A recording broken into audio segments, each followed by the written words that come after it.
Hey people. Yeah, ndadzoka kuzotandara zvangu manje. I'm back. Ndimbotandara zvangu. Chimbonzwawo nyaya. Pepe ndazoenda ndagumhanya. So I don't know kuti ndina chakamuka. But today is Friday. We literally don't have anything to do. And yeah, that's basically it. And my brothers vavata vese ati vakanyara. So ndibva ndati kana vakanyara saka ndokugarire zvangu kandidzokere zvangu palife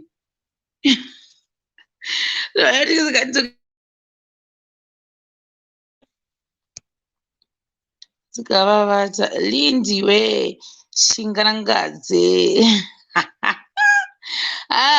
nditi hangu kutaura zvakawanda pamusoro pezvinhu izvozvo regai ngogumira pakuti tapedza kurya uchademba muponde dona Lee Katzinger challenge machine. Guys, oh my god, let me just tell you what happened. Kune vanhu like vanhu vanoita shopping ndisati tangu zvokuti shopping kune vanhu vanozozwa kusaidi kuno kuna na High Glen icho chiarea ichi changonaka so zivanzi Aspendale kana Arwendale pakati petu must there either Aspendale or Arwendale. I'm not so sure team. Panonzi pachi panhu pakanaka ipapo guys. Mozoti every time pandinopadarika I'll be like, guys, am I allowed to just get in? Ndingoona kuti makaita sei. Vanhu vakaita maplani ipapo hava nezvinhu zvavo pakanaka. Jesus, it's beautiful. Aiwa pakanaka zvapo ipapo paAspendale pacho. Akatomuka kuda nyaya Aspendale yakanaka saka pane Pick and Pay. This is what I do. Kana inini ndichifungoti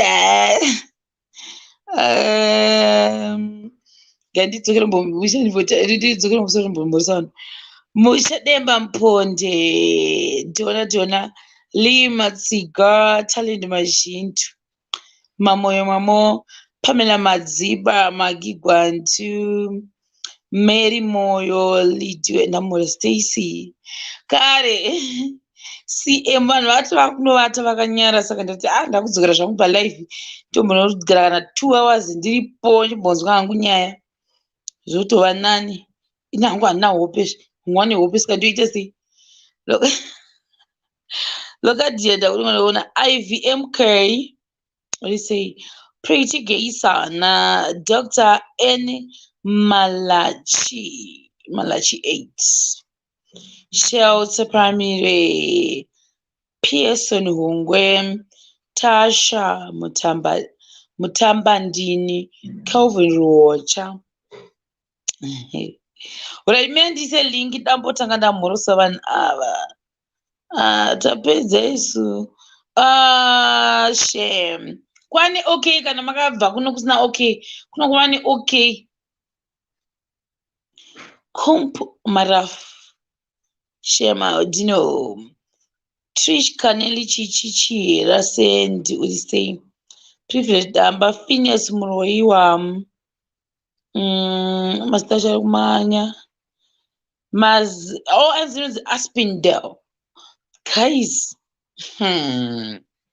kuna vasingazivi Aspendale ka hamauti paGoogle Aspendale yakanaka Aspendale inoita kunge iri kune imwe nyika isiri yemuZimbabwe. Jesus, amasa zvakaitwa paAspendale ka I don't know why vakatiita zvakaita seizvizvi shosha kwedu kune setup dzekare dziya obvious munodziziva wobva wongoti paHigh Glen wangoti voi paHigh Glen wangoti straight mbichana ndopaona musi watakatanga paona ndikati chichikaitika apa ndakarohwa nehana pakanakisisa.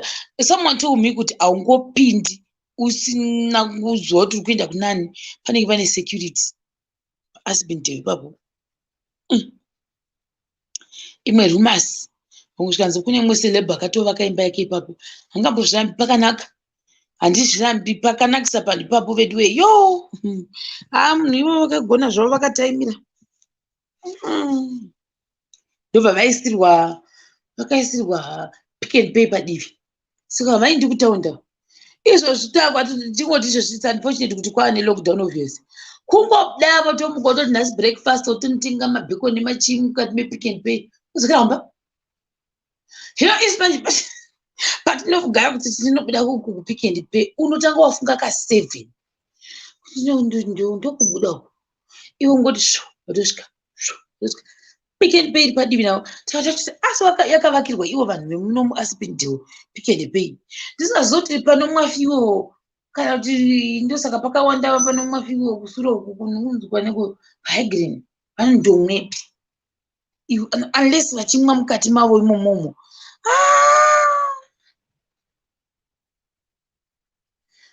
hanza upinde usina kubayiwa. I don't know, I've never been inside the complex. Like I don't get like a complex, but it's beautiful, guys. I do good with name. It's very beautiful. Hapakanakisa. So I'm not talking about that. Go notice tinobva wakadai nekuti nenguwaona aspindi apo unasaiona kapamunoti pachihambu chechiya chiview chese cheaspindi chinobva changoti kana uri kuseri uku hauioni paunongokwira kudai chikwidza chechiya paflyover haunogara pasi unoti are we escorting other people to survive in this country? ndo zviripo ipapapo paaspindi ndikati mwarika imboitewo favor dzamukuita unomwanu kwatiri because nemwe wakazovaka iri different injange kabox but kakanaka zobeva vaccine. Well, I didn't know ndo zvavanoita but it's beautiful, guys. Jokes aside, that complex is beautiful. Yo. So like zvandatotanda zvekuti taenda kuPick n Pay kuya isitachifambira hadu chinhu one asi pakufambira chinhu guys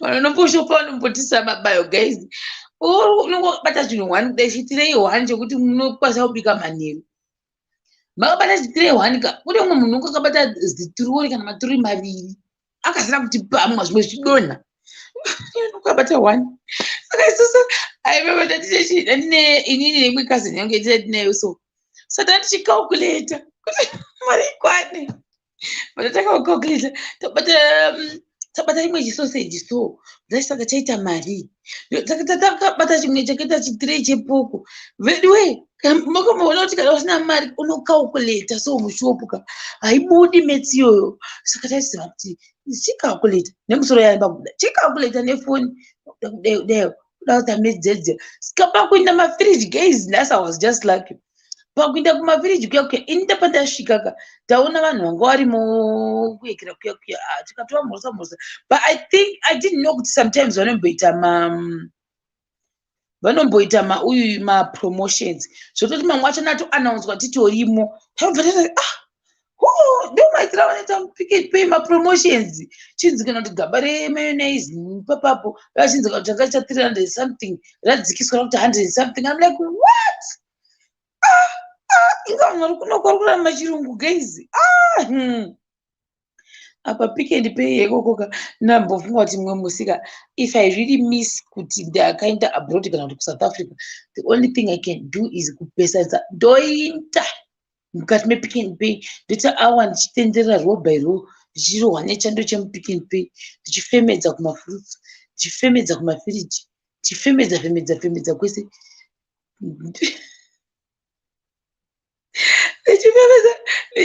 yanga iriko special ndikureva ndichifemedza kwese row by row ndobva ndabuda mundienda kuziva kuti I was abroad ndodzokera kumba gayai guys so ndatasiriyo ngembogayai guys ini pfungwa dzangu ini ndakati inini ka nchu handikura nhema. Why would I miss abroad if it's in a Pick n Pay? We have Pick n Pay. You can only go to South Africa inside Pick n Pay. So, you want to error okay. Let me try to exit in this okay foot. Iri kubozi ku YouTube iri kuramba mina ndiche so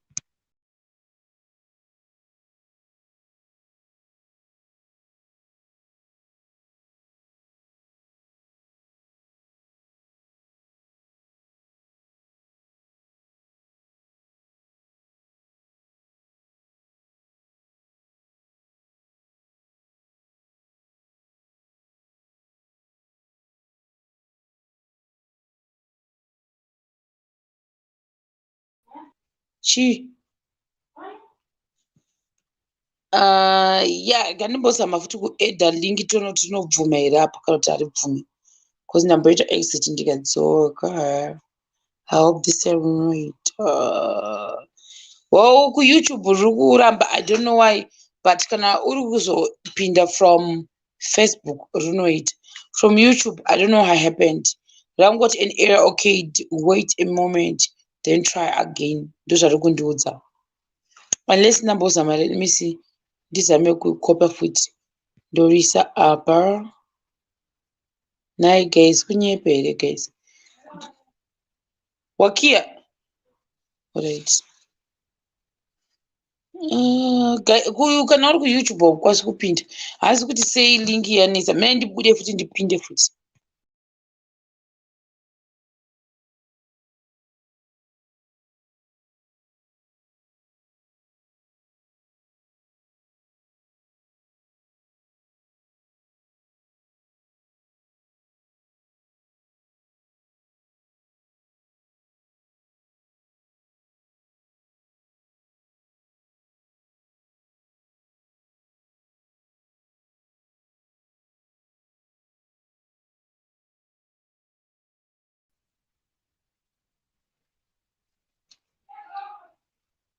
Aiwa.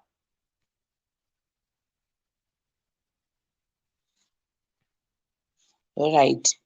Kandimbozama kuti ndione kuti this time kuYouTube anokwanisa kupinda here kana kuti inoramba futi. Kana ikarambawo. Yaramba. Mune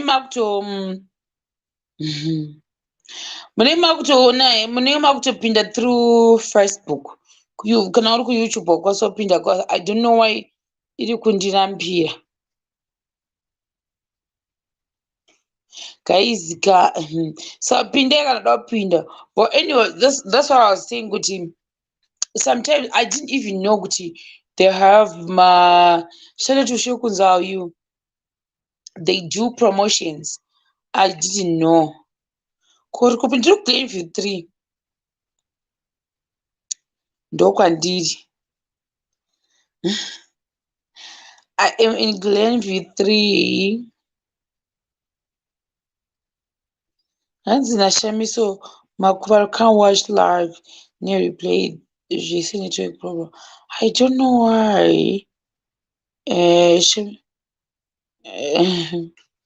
Thank you. Apa ndadzoka purposely because vanhu vese vakurumidza kuvata battery vakaneta. But atagamboenda hangu pauyu. Apa inini ndikuita zvekuita live stream ndakaita sei? Ndakaisa pauyu. Ndakaisa hangu pachaja. Ndatokangana uyu anditi ndiedhe link wacho handichamuoni kuti waindepi. Magzina Makoni. Guys,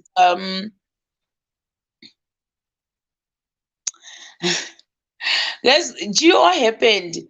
Pandakaita that video, I did it, but I knew, you know what? After doing that video, I should also inform the agent. So ndakamuudza, because I knew one or the other way, achazogoiradzwa name face uyu medu. Woman made because vanhu vazhinji woman made vanondiona mavideo angu. So I had to tell him, you know what, I did a video, but I don't know how you're gonna take it. But I just had to tell people the truth. I was not supposed to cover up zvinhu pamwe zvakandigwadza panguva yachoni. So iwewo ukazorwadziwawo, I'm so sorry. Ndikati inechi ukazoekera, I'm so sorry. Ndozvandakaisa ndozvandakamuita. Then I know it's fine. So akaiona video. Ndatopa link. Ndakaona kuti this is the link. Zvese zviri ipapo ndo zvandakafila. Saka akazondiudza, is it today? I think nas. Ndo paazondisendera message akati no, ndakazongodelaya that day because the window rangasinyazoshanda zvakanaka. That's what he told me. Kangomuti okay. But I told it if kana rine problem unondiudza ndoita sei ndo nikirikina ndinonorigadzisa iye anonorigadzisa iye, not me. I didn't even know kuti ndande problem yewindow. But akaiona ke akangoti it's okay. Manix Mashingaidze. Hello Shema, that's your real voice here. Apa pamanje rinomboita kunge rangu rinoita kunge remaseseka rinosiyana rinomboti nhasi riri right, mumwe musi riri hamheno, mumwe musiwo. Saka link yaita kuYouTube, you can actually add if you want to join. Where guys, come and chat with me. Kumba kwedu wakunza kuvata, it's only 10:57. Tombovata kuma 1 a.m. dzimwe nguva, but I don't know nhasi vati vanoda kukasira kuvata. Saka ndava ndati gari mbonotandara zvangu ndiri pano. Since it's Friday, some of us tinototandarira pano pachi totandarira pano pa Facebook and YouTube as well. How far on a driving license? Rose Bigger, don't start, my friend. Don't start. Ari kungonginga chinda chingodero chipinda mapotholes. Apa munoziva kuti ndinotozomboteerera washi. There's a story time yandoda kuita. Iyo story time iyoga ndizoti maindiseka here kana kuti maiita sei. That story time brother yangu akati no, don't do it, because yaizoinvolva munhu wemuraini uyu wakaita zvisizvo vidwe animate.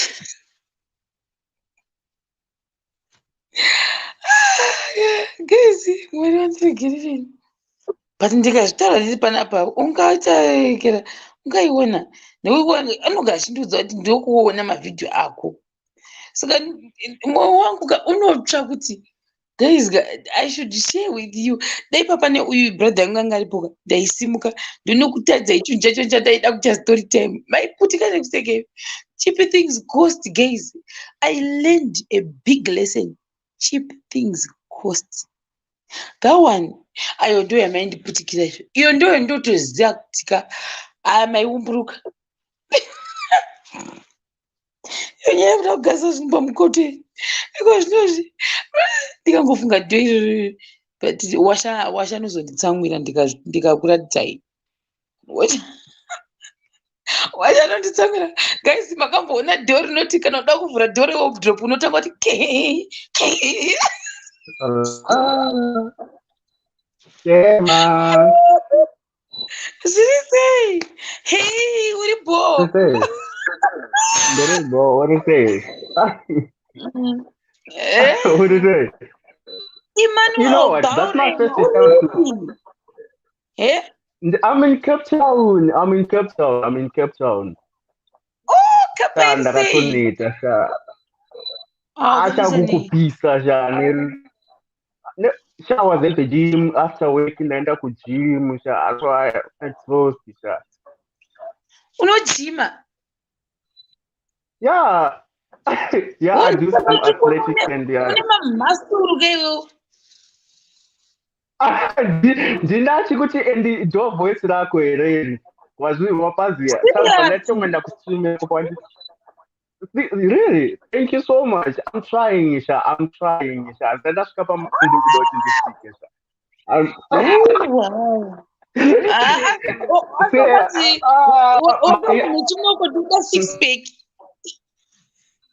Now I do have some six packs, but I need to look big. You see, I need to look big. Wow. Yeah, I have to look big. Kuti usachikiswe kana pane muno wakana munhu mutema akasimba hawazokurobhe hauzviziva vanotaka kukucha. Really? Mira one second, ndakudeedzera kuti ndiwigirwe adapter kunoku. Mira one second. Sure.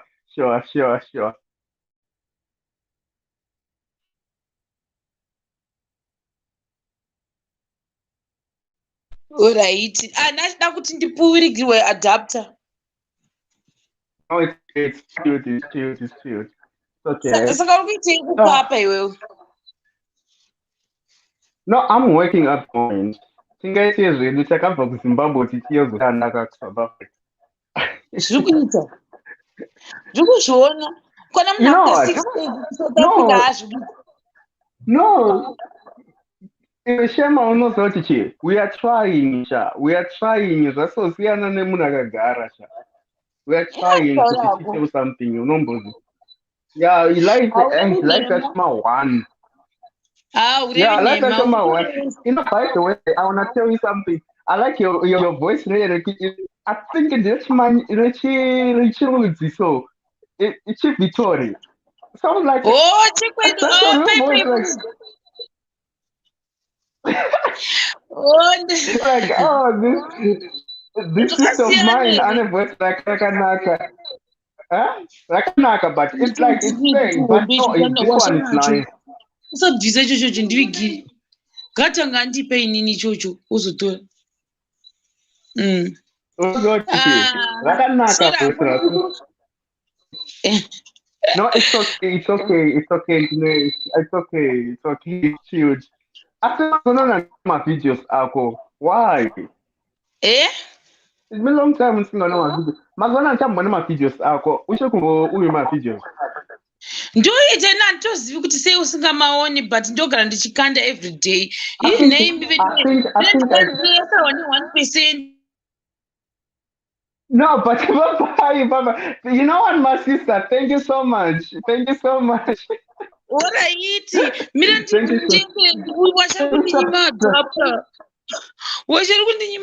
just subscribe to your videos. Please, share on your adapter. If you get 1%, if I share on data, please, if I share on data, please. I don't know to cook kuno. Alright. How many to say also 1%, sir? I'm going for data. One of us not entertainment. One of us is there. One year so 1%. Shema. Yeah. Better my visitor. Like serious. Yes, only 1%. Alright. Yeah. Yes. Akuita manje. Saka pangu discover live pa Facebook. Eh? Apa then chibuda pa live pa Facebook futhi. Zvese neku YouTube. Serious. Inoseva. Handibvisi ndoisiya iripo. Pane one ndakadhita nemistake ndakabhoikana singamboiti. Ameo ndakabaya save ndaidhita nemistake but kuYouTube ichiriko ndakadhita paFacebook nemistake. Alright. Yeah. I think I have to subscribe to your YouTube channels. I think I have to subscribe also and follow you. Because then two accounts. So yeah, anyone. So could you do my notification on this for subscribe? But my video knows that don't post every day. But I don't know what happened to last year. Like when I changed my phones or say it's one of my notifications. I have no idea why. Yeah. I don't know what happened. And that on every day. Apa makeup no go naga. Apa makeup no go cheese. Yes, how put our own voice of makeup ya. Oh. You know that. I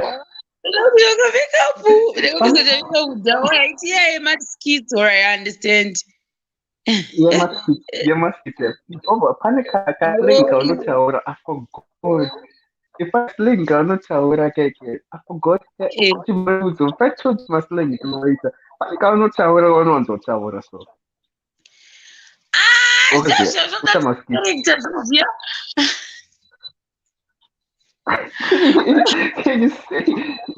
Can you say? Seriously.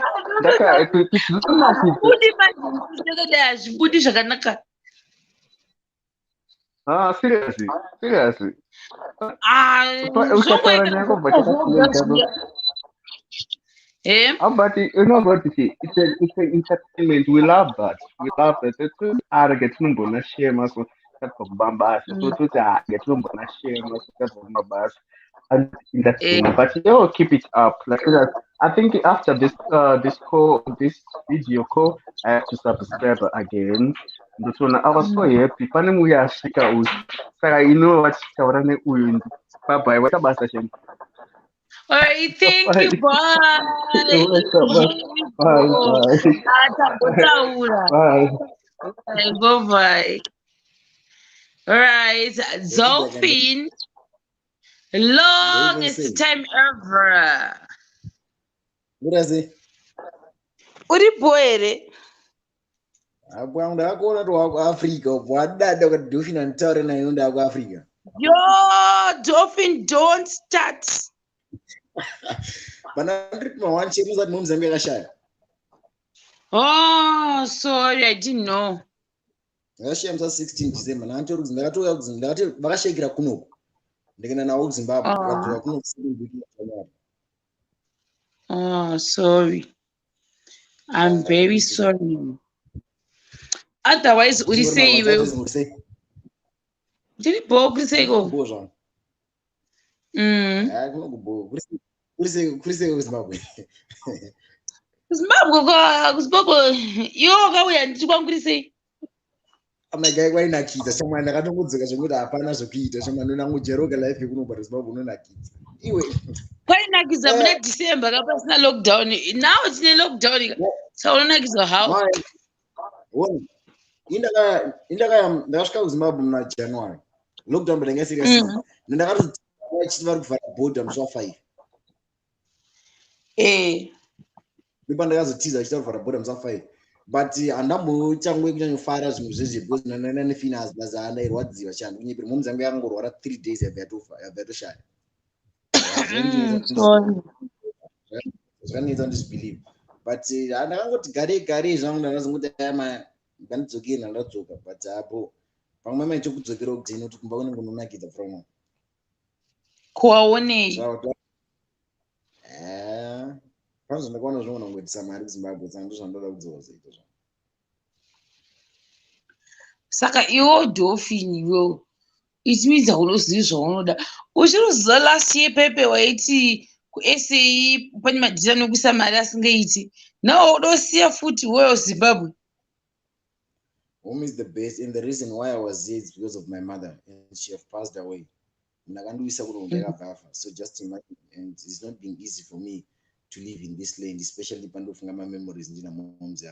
Some of the times I don't want to ndakamuka and utanga to chema dzongo kana rugara dzongo like ndona ngesura zvokuita ndona raka namba 2 ndichoshaya zvokuita ndichingogaya momzi yangu dzongo ndona kutobata picture momzi yangu tanga kutotara nawo ndine picture so ndikunyepere South Africa ndiri kungogara munongoti inzvimbo inoichita mari mbiri but andichafila that kaka enjoyment kanga ndinako kufara kanga ndinako nguva momzi yangu yakapenya ize ndinoona kuti ndakabatana kuti 2 rand zvezviya ndachera kuti momzi yangu inoti agaragara ndifamba tikodhofini ndipo ka 5 rand ize but manje kana nditori ne 5 rand dai mama wangu arapenyu ndakapa so I went through ndikunyepere nokushaya kwa momzi yangu and even the way kuti family yamomzi yangu zvavaita zvinhu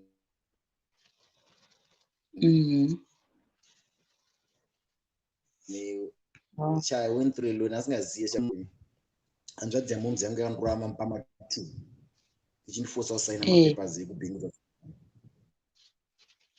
ekuchi so I've went through a lot mapapers ekubhenguza ndandiri beneficiary yamomzi yangu so I went through a lot but some of those things it's nothing but ndakanyorwa dzana momzi yangu ndikunyeperesha kuna chine ndangamai vangu I don't think so kuti munhu achandida ngamai vangu ndozvinhu zvinodipa ndifunge zvinana ndibva kuSA hanzi kona ukamuvha. What about your son? Anochengetwa nani? Mwana wangu ndiwe naye kuZimbabwe. Chikuita ndikwane pasina ndoita sei? Nenda kufunda ngani mwana wangu kuZimbabwe ndogara mwana wangu kuZimbabwe because ama1 but ndichiri kumbofunga mwana sandakuda kumhanya zvokudaro zvokumhanya. Ndichiri kumhanya zvokudaro. but zvikundiremera. I don't want to lie to you guys, zvikundiremera dzongwa. Wamboona kuti unogona wakagara mudini so wotomuka makuseni wototi I have to go to work. What you have to go to work? Wozongotanga kungochema zvimwe zvekuti unotadza kuenda kubasa. Chirona basa kwacho hakuendeki, wakagara mudini. Tadza kuenda kubasa. Ndigona kubuda kana mbakana zvimwe kana ma1 dzamasikati. Ndichitochema ndakutorarama ngemunhu handitoziva dzimweni ndanditorarama ndichinwa doro zvakandisingaiti. Ndigare muri mangu sachibhodoro. Zvinhu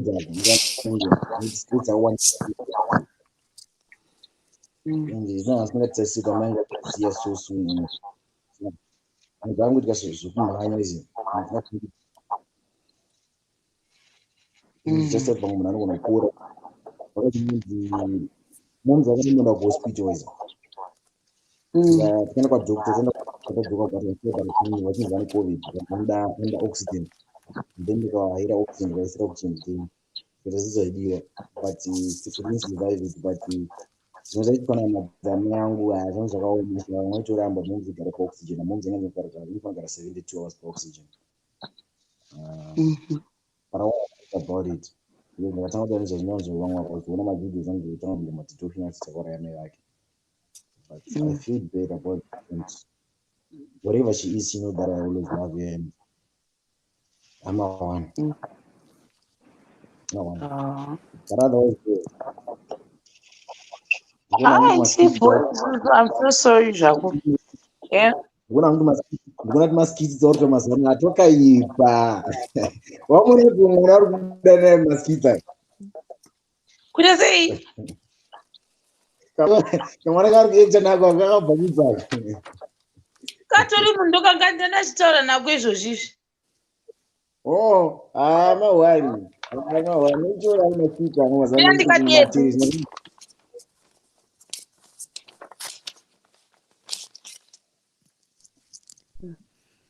Kamera arikauya umhorese. Nobs mpofu. Your camera is closed. Ita exit udzoke foot. I don't know kuti unenge wakabaya papi panoita kuti kamera ipinde yakadero. Ita exit udzoke foot. Ita accept everything. Hi Dolphin. Zviri sei? Mushe nematambudziko. Akaonekwa. How are you doing? How are you coping? Ndichena zviri kungorema hazvo haya but amawana ndinepero. Ndokumboshingisha kumboona kuzvibhota mazini. Ndo maitira Mwari ndozvavanoita. Vanotora vakanaka vese. Ndambudza umwe aisati kufira unorwadza kana ndaimbofika nanasekuru but I never have a pain like I have. Reka ndikusiye utaure nemwana abve apa.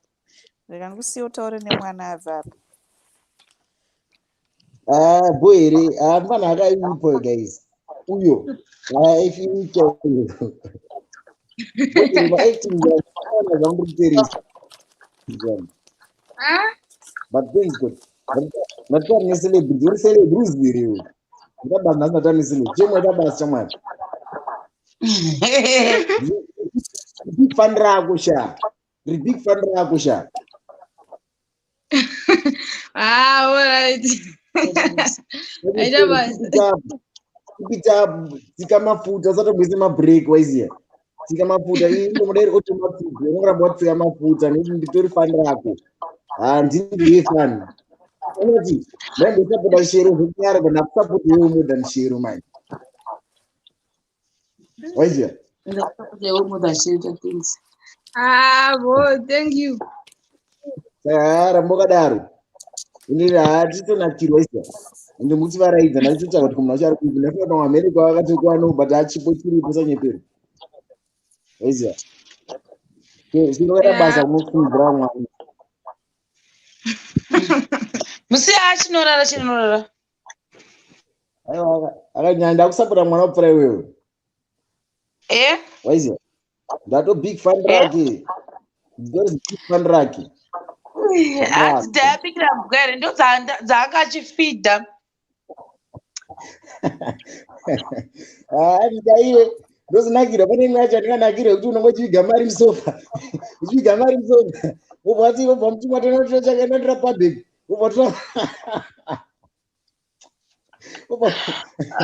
Pararipa. Akakandodzi kangu akadhofini ndiye last born. Ndaswaita munyama.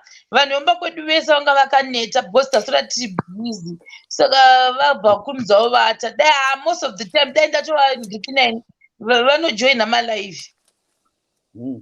Zvinhu zvanyorore izvizvi zvakanyorore izvizvi vamawana here muchazoona kainterview tichazvita isinosvitatega mainterview kesu we don't wait to we interview ourselves saka muchazoona kuti takazvifambisa sei kuita tumaskits twachoni. Pane munhu akatipindura this one uyu ati did you teach Diamond to act or anga agara achiactor? Right, ganingopindura the last one yekuti kuchikoro Diamond doesn't act. I think kuchikoro kwawatombomuconsider kunge munhu anogona kuacta ndofunga. That's what I know for sure and that's my opinion knowing him very well. And kumachurch which church hatina church yatinotombonyatsoenda zvekuti especially kuno kwaHarare it's difficult for us kuti tiende kuRoma because inotanga makuseseni saka hatikwanisi kuita sei kukuenda zvedu saka kuna kwaanomboacta but zvimwe zvachoni ndichazoita like kavidhio kedu maybe tikange tapedza maybe zvimaepisodes zvedu zvekutanga just like an interview how we did it and also imwe help yataiwanawo through vamwe vanhu chichichichichi so maybe I'll talk about that either pandichaita interview kana kuti ndichaenda nadhai wacho naNotion maybe naWashington because Washington is still yet to play his role wana manje saka Notion is not around right now. Notion anomboenda achimboenda kubasa kwawo saka we can't continue nechini kaseries kedu ikako kana Noshi asipo totongombira kuti adzoke kubva kwaanogara tozokontinya ndosaka timbotyora tombofunga kuti maybe mangwana ndikafunga chimwe chinhu musoro mangu toita ichocho but Notion hapo right now. Anyway, continue zvako tinzwe Dhopi. Sister Doma marwadzo zviri sei? Ndiri right zvangu muri sei mimi? Ndiripo nofungai bongo dhai hanambobvira kana kuacta udzi baba namai kanilesi kuri kuacta zvekutamba bhora dhai anofarira kutamba bhora ndora anofarira kutamba dhai I don't remember ndichiona dhai achiacta kana kupfekedzwa kana kuti batawo chipiyaniso chaJesu. He has never done that. Hakutori naSunday school yanoziva dai matomubvunza Sunday school maitomutsvinyira hatoizivi Sunday school yacho. Ini ndakangosvika pakuchembera Sunday school handiizivi.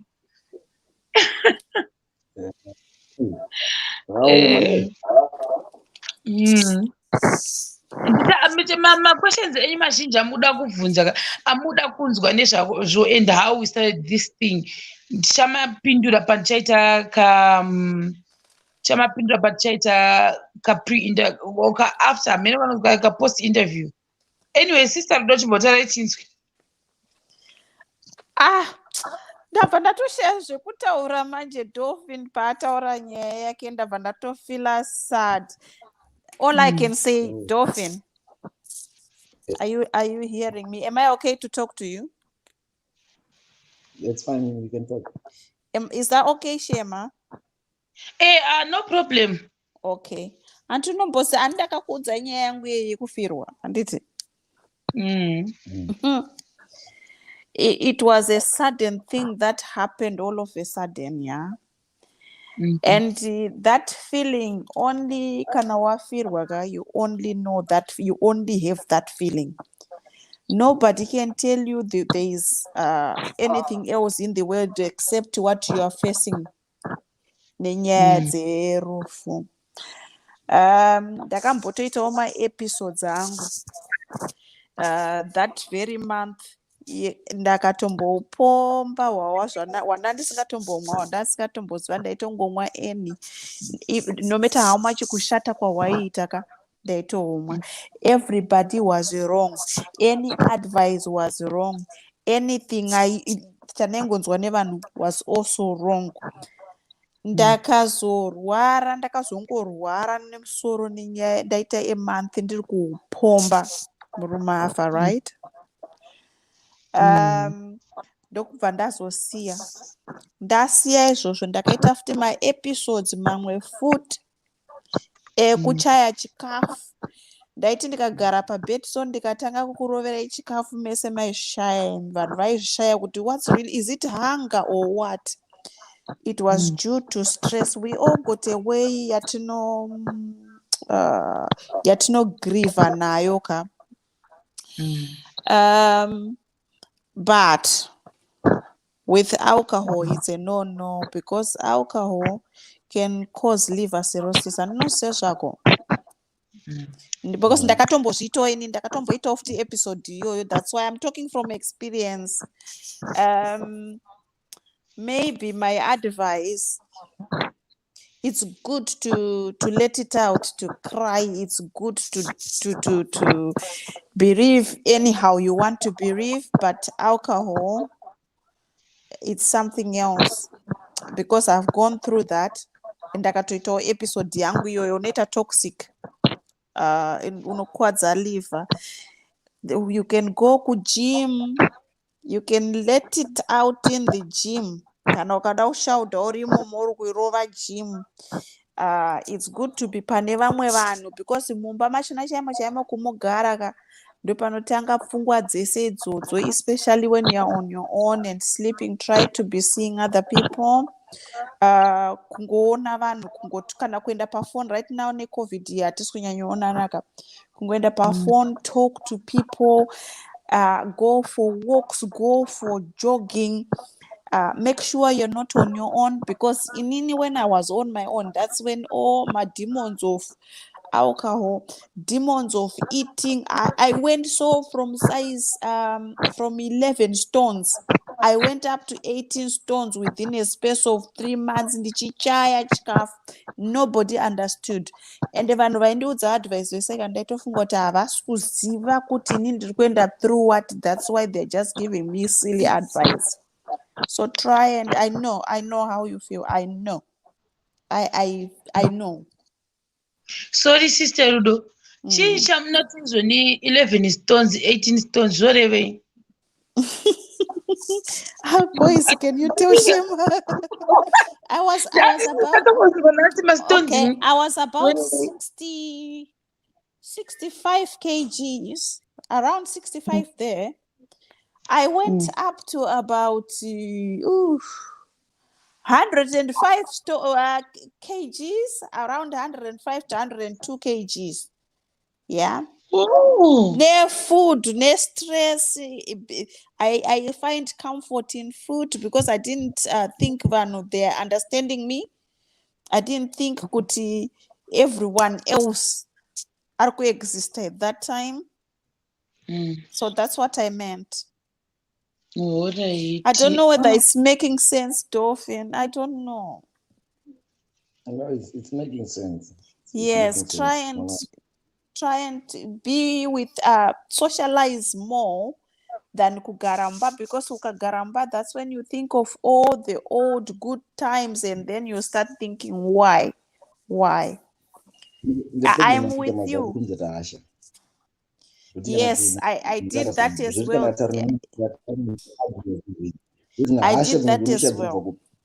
I did that as well. Even with my daughter, I used to just get angry. You feel like you just want to kill everybody and live your life on your own, in your own bubble. But that bubble now causes us depression if we are not. We don't sort it out. It causes us. You go into a bubble on your own cloud. The next thing is wapa depression. The next thing is that but you yourself, I myself, I felt like everything was fine in my head, but it wasn't. So socialize more. The gym, any sports you like, go for it. Pardon?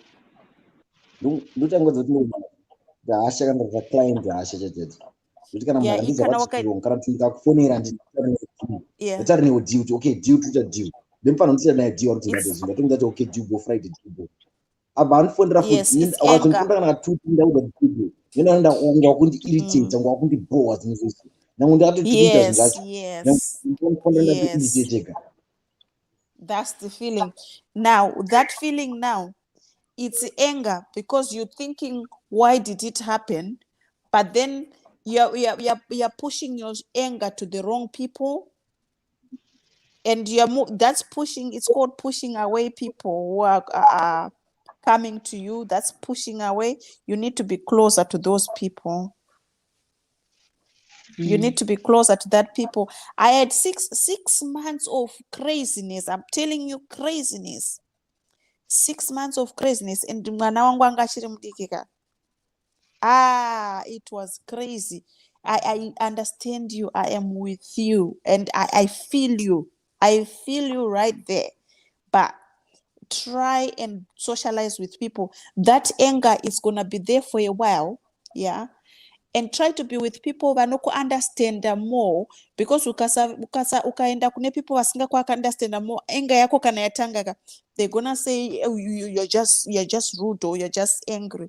Try and be with people who understand, who knows what you're going through.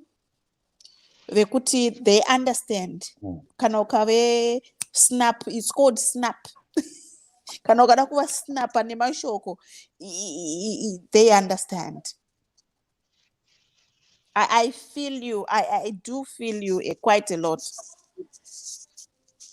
How you're going through.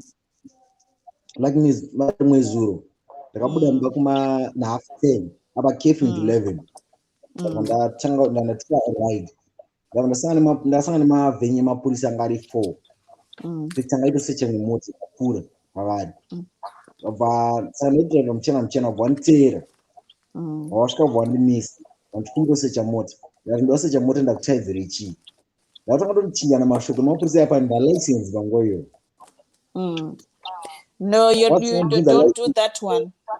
Don't do that one at all, because that will put you in trouble. Me, I drove ndakadhakwa just 3 weeks after my husband had gone. I drove ndakadhakwa, ndakapiwa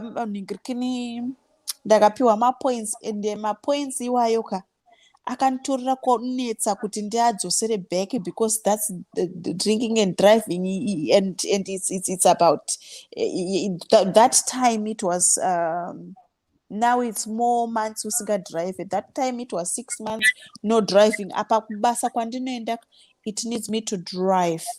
You see what I mean? So try not to lose it much. Try go gym, jog. Talk to people. If you want to go crazy in your house. Go in your house, cry, punch something in your house, and come out and be with it. Yeah. Honestly, I've gone through that, so I understand him.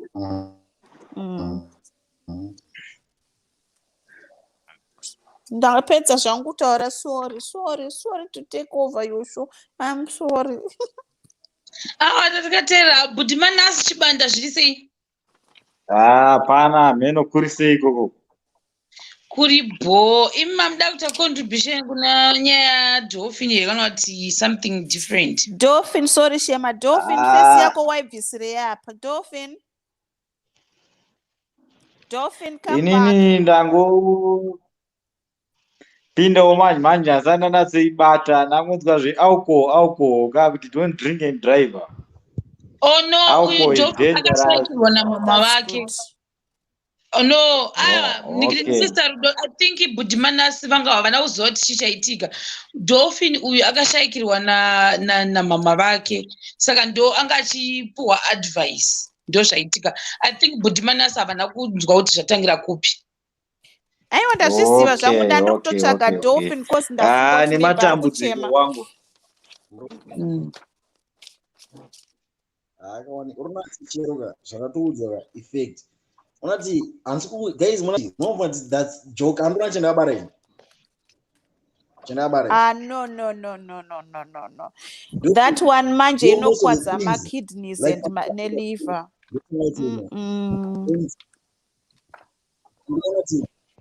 Ndotozinoona dzingwa dzinondidiringa kana nguva dzandaimuka dzongwa ndishangana basa rangu ndongonomuka kana kwatei ndakunonoka kumuka mazuva ndononoka kurara ndononoka kumuka kana ndisiri kana ndisingaoni yangu kana ndisingati something pafoni ndisingati mbiri yangu zvebasa. No, go to the gym. Don't do that one. Jack Daniels will kill you. Okay, nematambudziko mukoma do. Awanika mukuru wangu. Nazati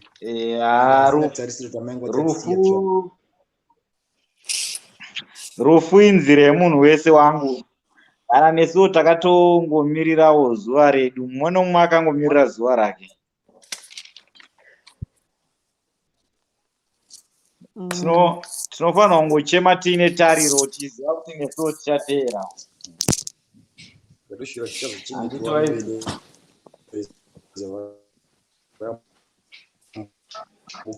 Hey, Sister Lillian Sogostina. Hi. Wow, I'm in Spanish today. How are The way you? you are supporting guys. Hi. There's only few people who give you that support. I've experienced that even from the family. Some of the family members, they won't give you such type of support because they've got something they want. You know, support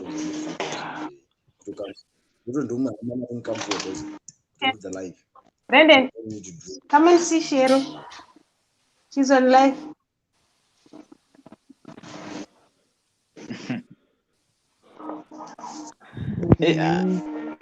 I think pane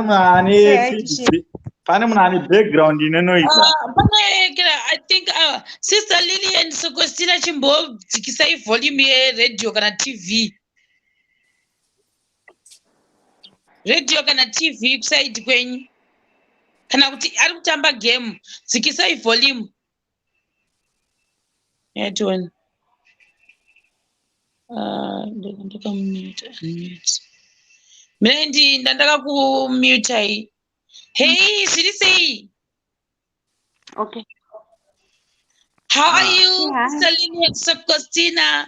Hey. Ndeipi? Ndikukunzwa. Oh, you don't know Shona? No, handisi kutombomunzwa achitaura. Hagoni kutaura Shona. Oh, anogona kutaura chii? Shona yake yakangobhenda haite anosekwa nevanhu. Vanhu vapi handiseki makambona ndiseka munini. Handiti munhu usingaseki vanhu manje. Naidolphin, Dolly. Anotaura language. Dolphin aFreeza. Anotaura English. Anotaura English. Anonzani zviya? Anonzi Brandon. Anoda kutaura naDhai. Anoona Dhai. Oh, Dhai.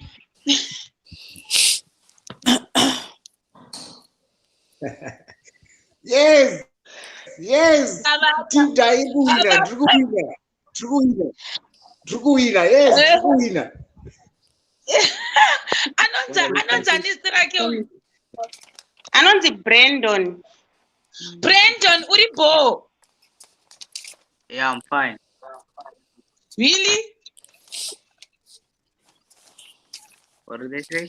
Really? Yeah, I'm really fine. Where are you? Urikupi? I'm in Pretoria, Sunnyside. Why is it that you can't kuluma Shona? Isikhulumile. I really mentor in English. I don't speak Shona that much. What do you speak? I speak English. Only English. Besides, Yeah. You Yeah, can't just speak English. Zulu, Xhosa, Venda. You Nah. can't speak that. Nah, I specialize in English just to get my accent up. I don't speak in other languages. Oh, really? Even Afrikaans? I do speak Afrikaans, but it's a little bit, yeah. Can you teach me Afrikaans? I think I know Afrikaans. Jayprat Afrikaans. Another day. Yeah, I'm near. Jayprat Biki or Baya Afrikaans. Buyer, meneer.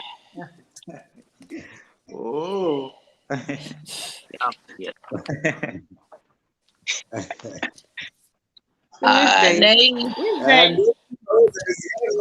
Nee.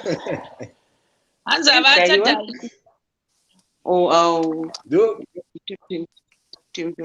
Okay. Okay, it was nice to meet you, Shema. Oh no, wait. Oh. Iwe You Shema don't want to ndakuva speak to apa. Guys, ndakuva ndione zvangu ndiri off the thing. Neni ndakaenda kumateresi kuti. Ndakwenda Makuti materesi. this day. Ndakatauya long now. Nay. Okay, I was. Wait, guys, don't run away. Nobs.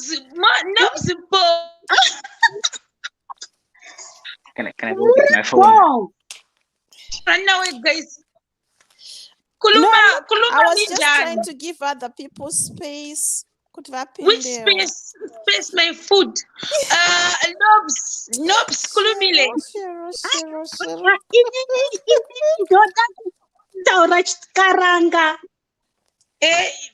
After Ndebele. So you speaking chikaranga in Ndebele. Ndoda chikaranga.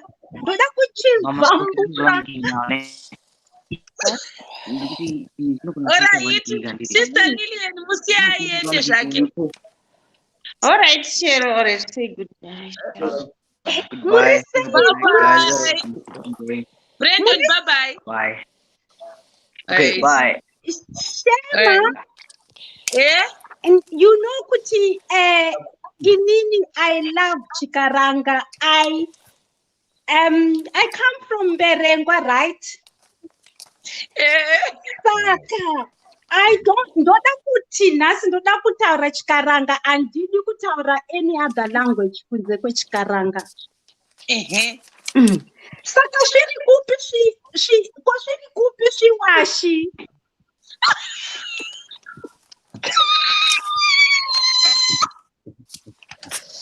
Okoyo. Zviri kupi? Usandiseka zvaandindotaura chikaranga ka. I'm ululating.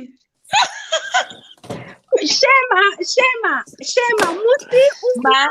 musi uya iwewe wakapinda pa live ukati nai ndiana rikuvhura poto yangu. Inini ndikati ndiwashi aive echitsvatsura nyama mupoto.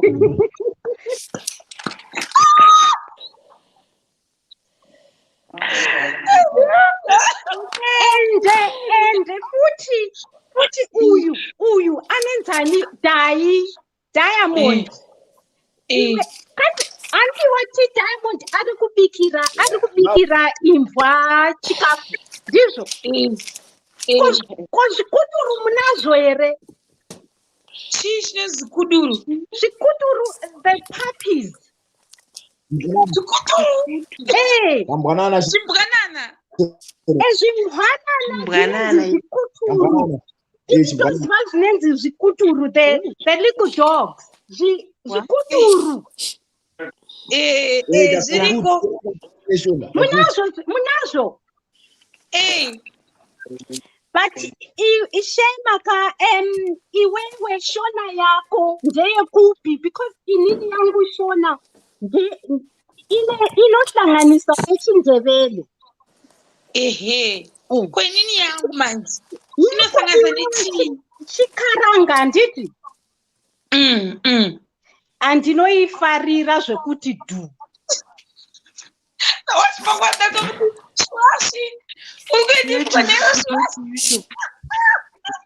Musaseka yazve inini ndofarira shona iyoyo yako iyoyo ndekupiko shona iyoyo yakasiyana neimwe shona iyi yakaendekwa gutu kusaidi kweduwo chinongova chisection ichocho chotaura like that. aish inofanana neyangu yandakakura ndichitaura kakumberengwa uku Pakumberengwa muri kure nesu kaisusu. but shona yacho inofanana zvese zvazvo but gutu is it masvingo away Ingori under mashingo futi. chikaranga ka anditi Mberengwa munoti, I don't know kuti mberengwa inonzi chikaranga kana kuti Victoria, I'm not so sure. but yako shona inofanana seshona yangu yandakakura ndichitaura iyoyo yako yekoko kwako Yakaenda kupi shona iyoyo? Yakaenda kupi? ndinoitaura hausi kundinzwa ndichizvambura Anopedza masports uyo. Anopedza kangamwa handidi kumboikangamwa inini inini ndiri munhu ndobva kuzimbabwe but ndotaura malanguages ese ndebele shona because munhu wese unofanirwa kutaura both languages inini ndinotaura zvese but vanhu vanoti shona yangu haisi shona naishema mukutaura ini ndebele yangu ndoisiri ndebele. Okay, unoda ndikudzidzise ndebele? Yes, ipapa panapa tinotopedzerana pano. Okay, all right. So wena Shema kativele ukhuluma isihlobo bani Shema? Ukhulumile chikaranga. Ya, sengubonile. Uyabona njani isikaranga sakho ngiyasithanda ngoba mina ngikhuluma isindebele lesikaranga ngiyasikhuluma iwe yes ayiwa ngitaura undipindure Shema. I'm not responding right now. I thought I'm responding.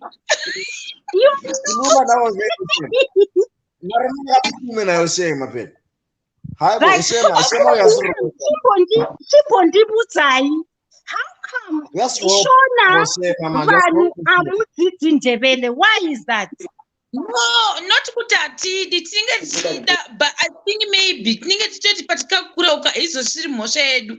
Wakakura but hauna munhu akakudzidzisa. Paunozokura woda kutanga kudzidzira ndebele pepeka hazvichabude like tongue iye inenge yakuramba.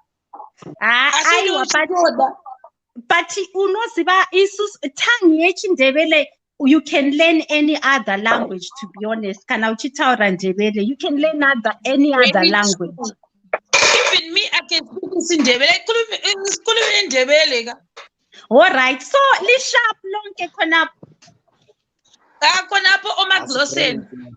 Dolphin u sharp. Mira, what in Kazan? Lillian u sharp. Yeah, right. Right. Lloyd u sharp. Yeah, nkona.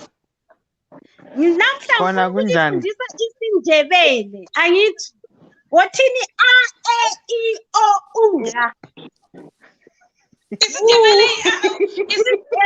Isindebele you have a e I o u. You need to learn the vowels first before you learn isindebele. You have to learn the phonics, hey? But you have a e I o u in Ndebele? Yes. Well, that one. So it means I'm already like on level 2 because I know a e I o u. Let's move to the next stage. Right, the next stage. Sesifunda, okay, lifuna ukufundani? Lifuna ukufunda ini exactly ngilichifundisa? Ifundi sentence. All right. Right. So namuhla uzwa njani Shema? Uzwa njani namuhla? Uzo sharp. Uzwa sharp. Okay. Yes. Right. So uchone usenzani namuhla Shema? Usenzani amakhomba. Usenzani ama-farms. Usenzani ama-farm. Ubuyehlakula.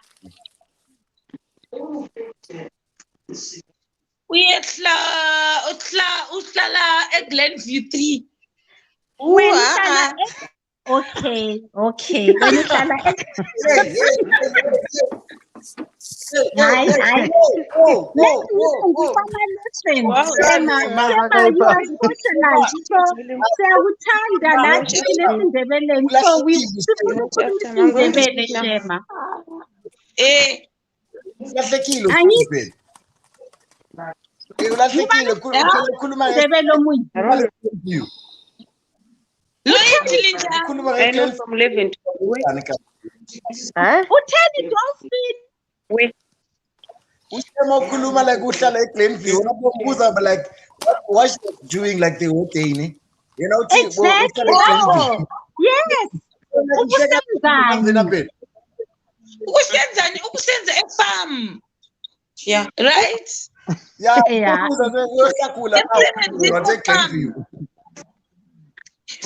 Okay, so you were working at the farm. Yes. So you say, yes. Yeah, because if now usebenza e-farm unobe uchisakura, ndidi. So what vengi hlakula. Oh, benihlakula akakhulu. Yes. Yeah. Hlakula means sakura. Shema, I have to teach you isindebele because kumele wena ulama fans awesindebele siyakuthanda. Yes. Khona asikhulumile uthi oh my god osindebele esimindebele okuread endebele asibudi nje. Yes. Na asibudi asi reading asinjonjonjo. Hayi kodwa nawe lisithi njonjonjo kuyini Shema? Stops like I cannot read like I'll say okay ulivulikeni what nje full stop like that. Hayi kumele lisikhulume isindebele ngoba mina ngiyakhuluma isiShona ngiyakhuluma isindebele so lawe umfundisa isindebele you esifundise iShemarians esindebele angikhulumile isindebele but angithi want to learn isindebele mina angithi no time to learn isindebele asithi isiwekile it's whole day quick. So yes. i-homework yakho Shema sasa nxa ukhuluma lo Dani uyathi Dani buya lapha. Diamond uthi uya lapha asibudi.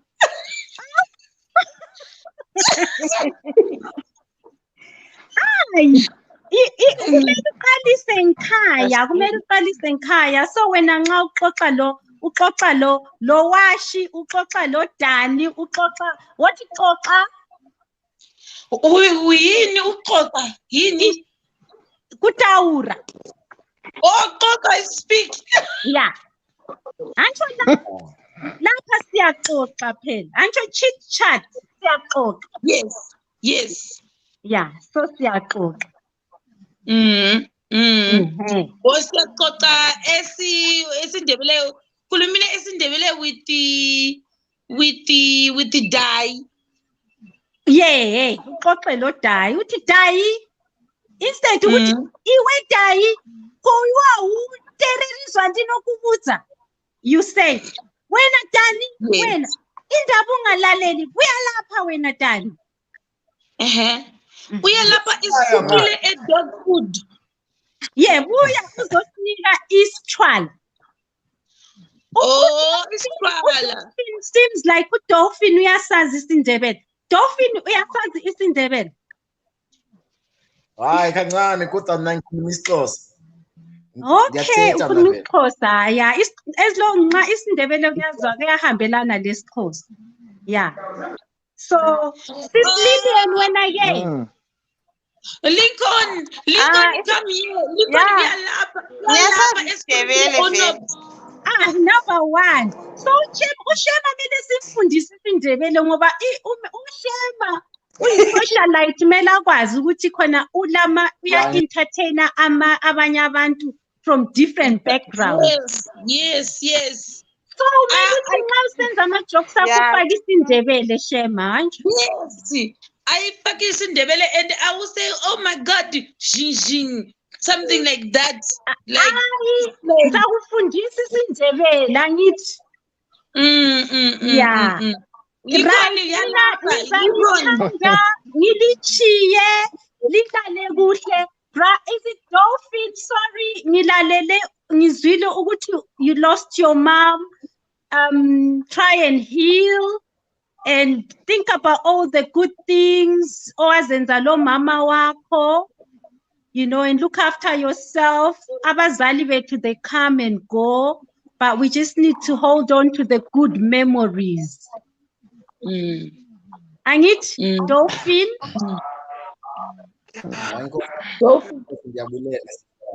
Dolphin, did you hear? Dolphin. Yeah. Dolphin. For the good ways and Nandi Chiti Dolphin Pinda, hey. He was talking about how he lost his mom, right? Sakandandi Chiti ndichamusiya nemanzwi awa kuti look after yourself, usazvivarira and just live. I know it's not easy, but kufirwa nemubereki, it's not an easy thing.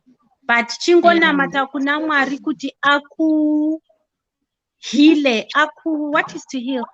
Akubate mweya wako ugare uri munhu anofara anotenda. Hey? Is that saka haiwa ndichakusiyai vanhu vaMwari. Thank you. Shema. Iwe unozati inini kuti inini ndandichida kupinda pano cause ndoda kunyatsotaura chikaranga chokwangu kumberengwa uku. But may wait before you go. Lincoln speaks Ndebele, but Budiloid Adams at Satatombo Kumoresai, Linjani. And this is right.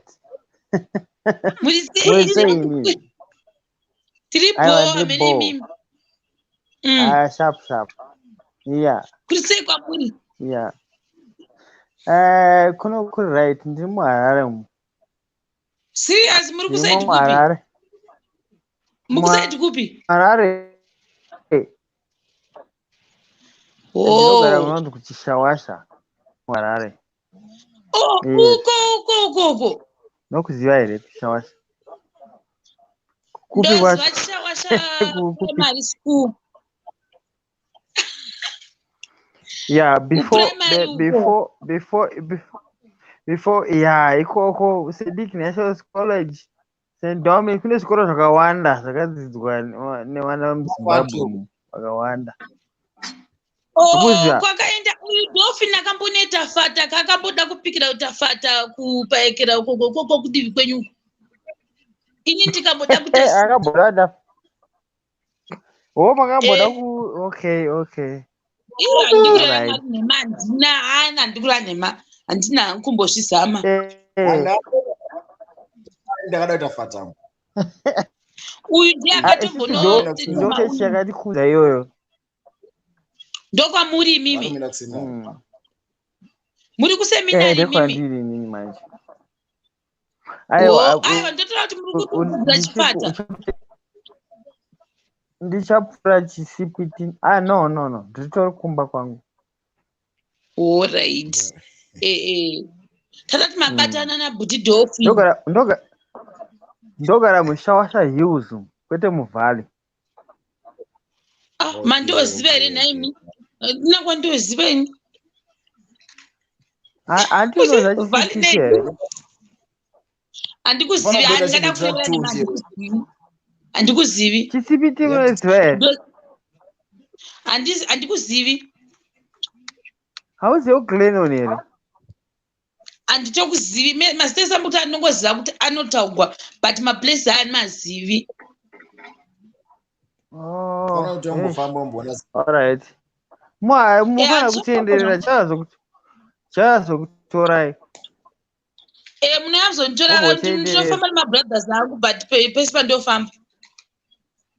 Because you know Glenn ndokuziva kwese. Kana muchipachingwazotorwa nemabrothers angu no problem. Uyai mutitore but panenge pari accompanied. Zvina basa mundoya mese, no problem. Munouya muchititora kwatiri kunoku tinotya kuzotanga manyiswa nemapurisa rodhu. Hatikuzivika isu. Ndingasiri rakazora ise ndinobuda kuwaterfalls kuwarren park ndichitsvaga chisipiti. Havatizivi kuti iripi. Shema Shema. Uchishaya kuti uko morosa sekuru noshini. Ko sekuru imwa sekuru noshini vari kupi? Notion is actually like and I don't know what I can say because handizodi kutaura zvinhu zvake. No. But he's not here right now. He's out of Harare, Okay. where he stays.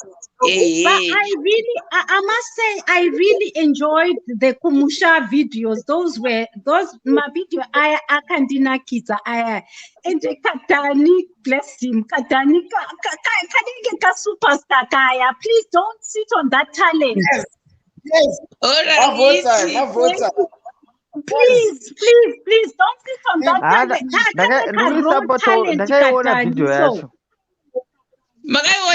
Team D. No, it was really good. Ndakaiona. Kari natural Katani kaya kamwana kako. Aiwa kabrother kakuna namwana asindarorwa. Aiwa Katani. No, Katani, please make sure you guys push him because he's kari raw talent. Yes, ndikabuya kuZimbabwe ndichakutsvaga inini COVID ngaipere kutsanara. Is that right? Yes, correct.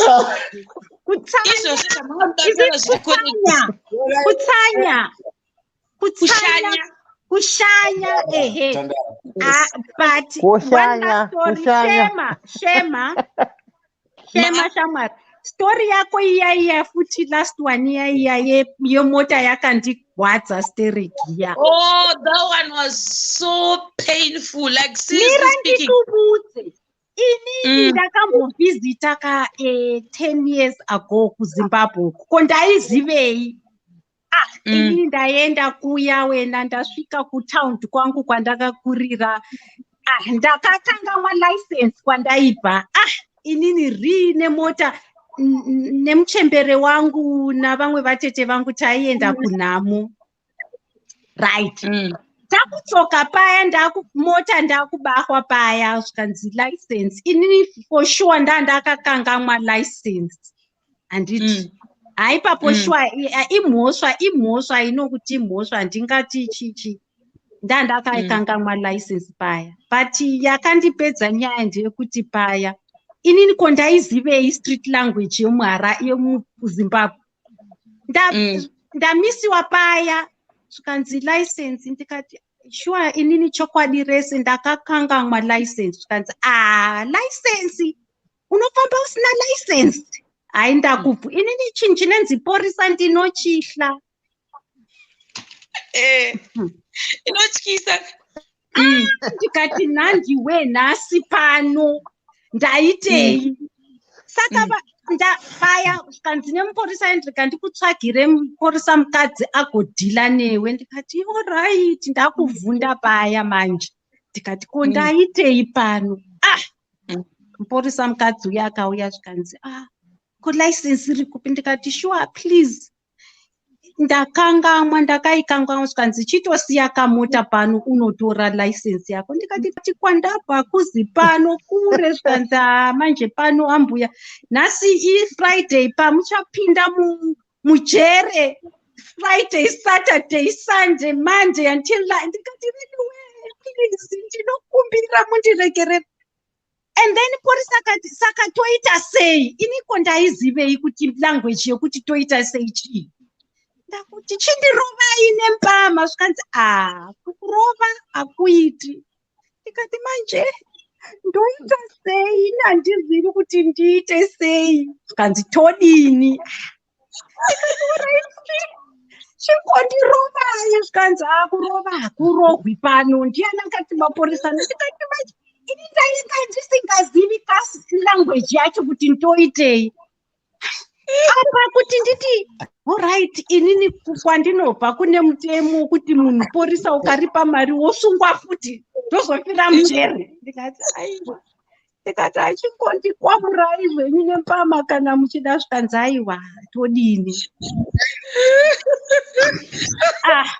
inini paya ndobva ndangotiwo I know this is not allowed but this is an experience sure ndikati ndichitorai ichi zvikanzi okay okay ndobva ndangotiwo kasenti kandandinako but kake siri kasenti kokutamba kake rikasenti chaiko agofara paya mukadzi uya ndobva atanga ndikaona next ndakubakwa vhudzi manje zvikanzi ko ichi wakachi iwe unobva kupiwe ndikati inini ndobva hangu kumagwanda uko zvikanzi kugwanda iwewe unogara ndikati ndobva kugwanda ini zvikanzi aiwa kuna gwanda yakadai iwewe chi ndakuda kutobvisigwa newigi yandandakaisa ndakuda kutoregwa it was very traumatic for me. It was traumatic. Saka pandakanzwa story yako iya ndakazviona ini porisa ndinorihla zvokuti du. But musati maendaka Lincoln chimbotaura navo nesindebele. Lincoln uraiti ngeshapu mina linanjani wena indaba ungafundisa uShema isindebele ngizomfundisa ungesikudala hayi but lina phela lina selikhulu wena nxa usithi nzo isizulu leso isindebele asilo nzo ngizamfundisa ngizamfundisa Shema usaguma kudzidzisiwa Zulu and Ndebele is different. All right. Iwe kana kufunda chindebele woti ndoda chindebele chekuZimbabwe because cheku-South Africa unozviruma rurimi uchingoti nze. Lincoln. Unofunda Lincoln. You are taught isomfundise me.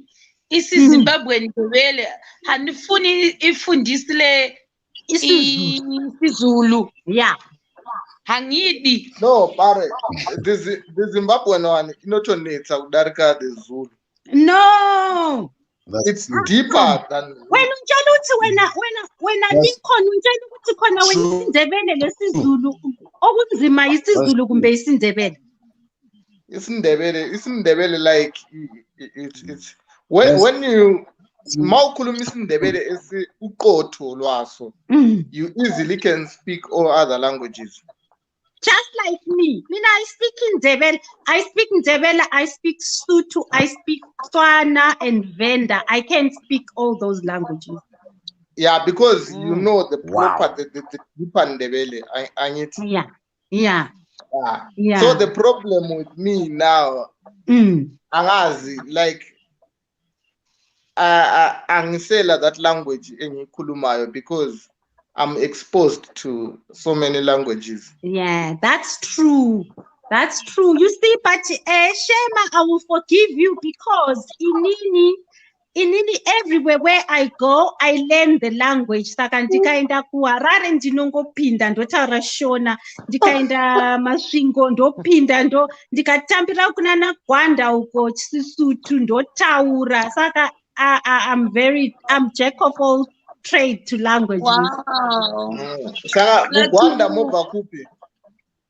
Well, I was bred and born in Gwanda town. Majaundeni. Emajaundeni, hayi vele emajaundeni na ngingumeyaresi weGwanda lapha. Oh, hayi ngiyazi ematshitsheni.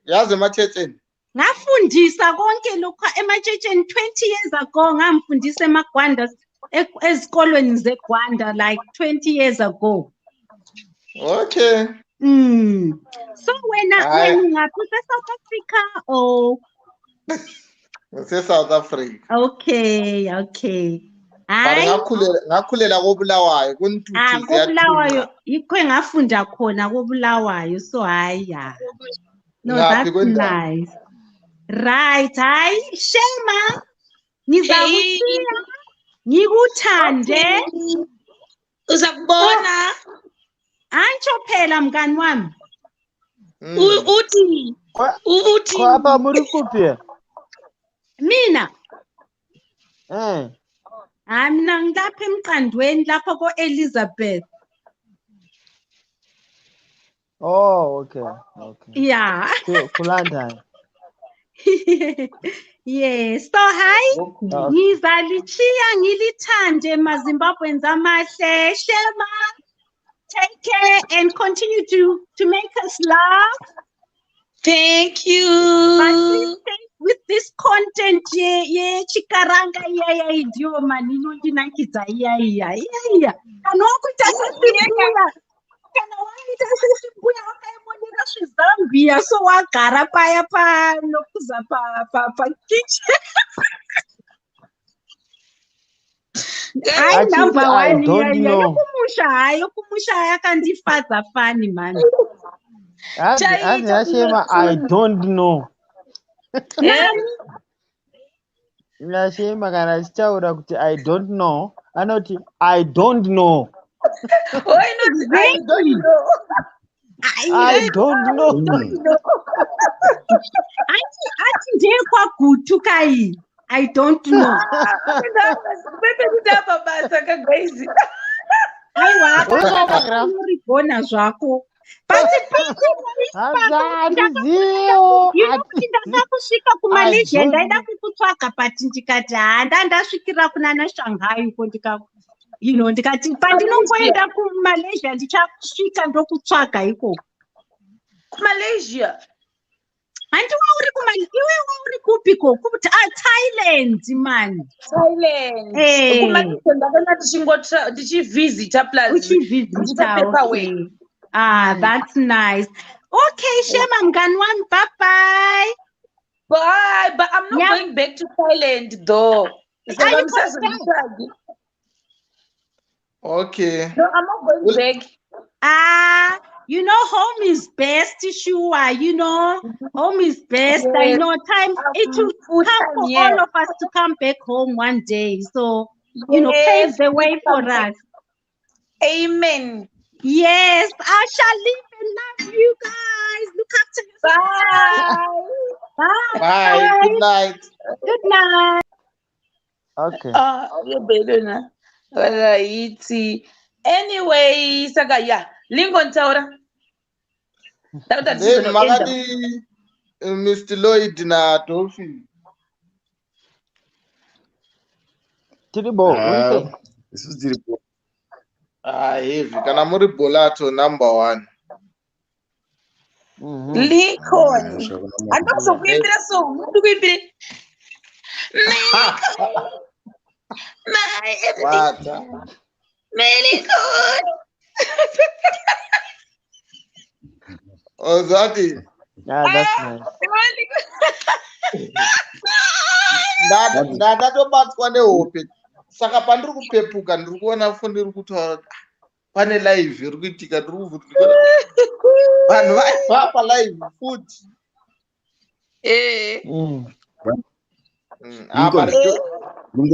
Dolphin waroa ndiripo sha ndiripo but nyangwe pfungwa dzangu dzakawanda guys ini hangu ndira mutara parutaura nyemba anonzi Diamond yaya Diamond ari too much guys ina hangu ndira team Diamond ndiye basa inda team Diamond now Inini hangu akandipedza hati sekuru munenge munoda mari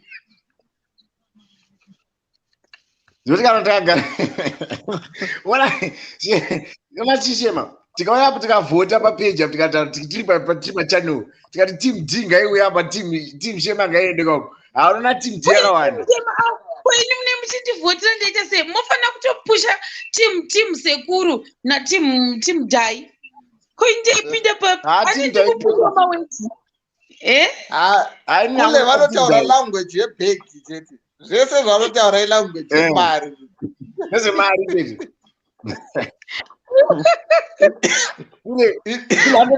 itora mari united kule ndevekubilezi wakambona timu rekusakosi nekumbari timu rero rinoshara bhegi chete time yakule yekwagaza mine munzwe guys zvekuti timu mbare timu chizhezhe makamboenda pagaza here boys ndati makamboenda pagaza wakambogezerwa nyaya pagaza wakambogezerwa nyaya kwagaza ndakagezerwa inini parimwe zuro ndakaigezerwa ndanga ndiri right zvese but vakaenda vakaita meeting vakandigezera ndikanonyepa ndandikapfeka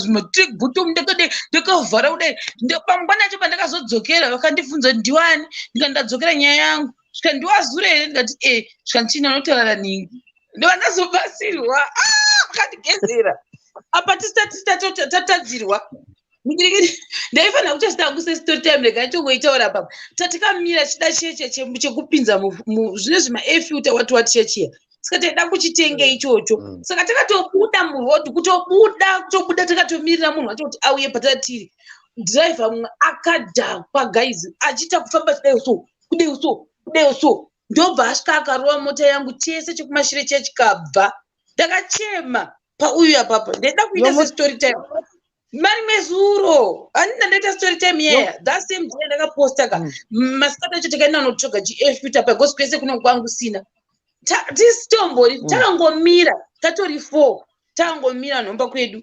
ndakaroverwa ngiri yese chikabva guys ndakaridza mhere pagaza ndakaridza mhere ndakasrima pagaza paye I'm not even joking ndakati nhai Jehovha why tikadonha pasi kudai chese mai mwana zvikanzamvesa ndakupolisi ndo zvakabva waita chanongoziya ndechekuti ndakazongoona ndagara murori memurume wewe akapera akadhakwa achiti zvowanikwa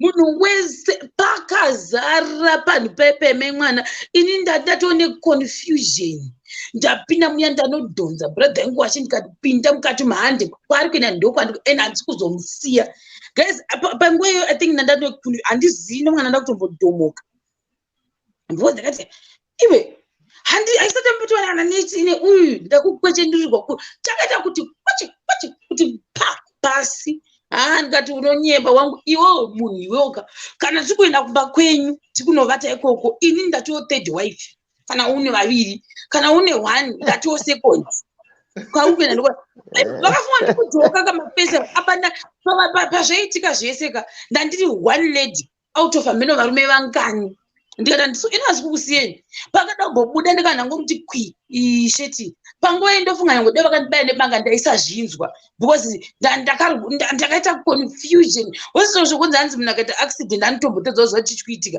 ndo zvakaitika ipapo ndikamubata wekisutu kubva saka laki ratikazoita kuti ndizokwanisa kupiwa akazoticompensate but aida kundityisidzira vakupfurira nevanhu pagaza veve moziva vanhu vacho vanenge vari pagaza vasingatomboshande ipapo vanenge vachigara mutudzimba toetavamwe vachonika saka vanenge vachingoita zvemusombo wati ndobva vafurirana koda nditi iwo mukadzi we ndiori wrong because mama akamira murodhi ndikati ndakamira murodhi kwatanditori kutori kunze zvikanzi ndima muri wrong hapana kana chavo mukupuhwa bva vamufurira zvikanzi enda kupolisi ndikabva ndati iwo ndiwo munhu anachoda handei iwo kumberi indi kumashure but indi kuenda newe tiri mukati pasaidi guys ndakapefoma pagaza mani wezuro I'm not even joking I performed zvimwe zvokuti ndakazotanga kuzvifunga nezuro after tazopiwa kudzoserwa mari dzedu vakatidzosera chakadzoserwa zvachoni but pane pamwe pakasara pakamarika. I was like, you know what, inini zvandimomotere ndakaperforma pagaza geizo kumboti nechishema TV ndinozoti apana izvo ndakazvikanda kure kwetoko ndikatanga kustrima ndichipinda mukati umo ndichinzi vamwe wakauya nekusaidhuku vakati kuda mota yakomokuda vachindidhonza kudai simba rira ntombo zino ndakariwana kupi ndoita kudhonza ndo kudai ndoriti bha ndoriti vhara kudaro ndo ndati chamwari iwo kona uri kuenda kwauri kuenda kumene kunodhivhara order tikunodhivhara tese uchipiwa mari ini chitora mari iyoyo ndo zvakatoitika. Ndobva bosi wacho azouya ndobva vazobhadhara imwe mari zvikanzi no ngatitaurirane ndobva andibhadhara imwe mari andibhadhara bva pasota imwe ndikati inazvitomudanidzwa ma because ndoda mari saka mamwe cousins angu anga aripo akati uyu ndiye munhu akutofanira kutozobhadhara zvimwe zvinhu zvese because angatitepatati isu tasiri kutombofamba titori kunzi woyo tidhuma then wobva wafurira nevanhu pagaza kuti itai kuti iwo ndiori wrong saka usikufanira kupiwa kana sendi. Takaita 3 good hours tichingengedzana pagaza pepe ndipo ndikaona kuti vakomana in this world of cars ukapusa unopusa zveshuwa. Ndakadzoserwa day. Yeah, same applies like ndichibva nechekuside rekumbaro handikuona makombi aya angosvika mhandikwapura view mirror ndobva atiza ndikagoti namusona ndakatozomubatira mutown. Ndakatozomubatira mutown akatiza kubva kuna Chiremba road kuside ukoko kupinda mutown tongoti atingoti kubva kumbare modaende kumupedza namo ndiyo Chiremba road. Chiremba road ndoyo inoenda kumasasa park. Kumasasa park au ndo Chiremba road waiziva. Handinoza iyi road yepa OK Macro. Handinyatsi kudziziva njira dzacho. Nasi kuziva mutaundi ndinongoziva pamadhokisi nepapedza nhamo nepakabatira mutaundi. Road inoenda iye inoenda kumbare kumpedza nhamo. Inoenda kuFF ndo Chiremba road inoenda kuFF. Wakutafanga uri kuenda kuEastleigh. Handikuzivi kuEastleigh. Okay. That side road yo Chiremba road. Ndipo mambobatira kupi? Ndakazomubatira kuside doko VID kuya akupinda mutown. Achingotiza. Aitoti takatotananisa. Saka makazodii? Palodbrook ndakangotopfuurira.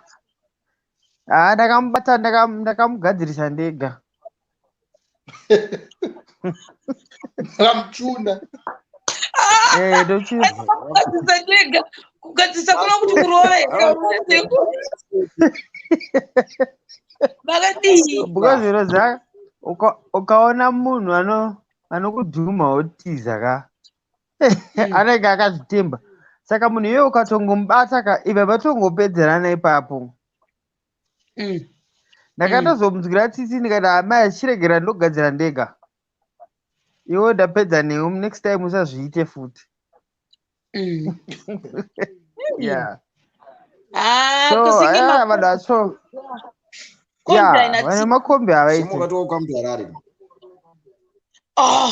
Iwe inina think yepagaza ndo yenge iri inonzi welcome to Harare because vakazoti ngodata nharo zvikanzi uda kutotsvaga mari yemavheji payekera iyoyoyo zvinoitika ndongwari wrong ndikabva ndavati vese ndakavanyararidza guys nanichitoti kana vakandirova nondirova but right now haungapindire nyaya isiri yako mamusitombo iripo uda kutanga wapfurira munhu ndibva ndavanyararidza vese ndikati imi mukupinda pakuti chii ndimadhuma zvanzi hatisisu batikuipindira because kuda toonyererwa bhai pano but iwe hazvinetsi murodhu munokwanisa kungoendika ndikati kuna vanhu vacho nahandei mwana zvanzi bhasanzi anonga chingoinga tingotaura nei lakira takaita vanhu vepanext farm pedu ndo pane mastation avo vanoitirawo zvemajiraho nezveuyu nezvekoko kukanika saka vakabva vauya vese vanhu panext plus pedu veve vauya vese ka ndobva vati chii chaitika imi ndakaihwina zvanzi chii chaitika apa takamira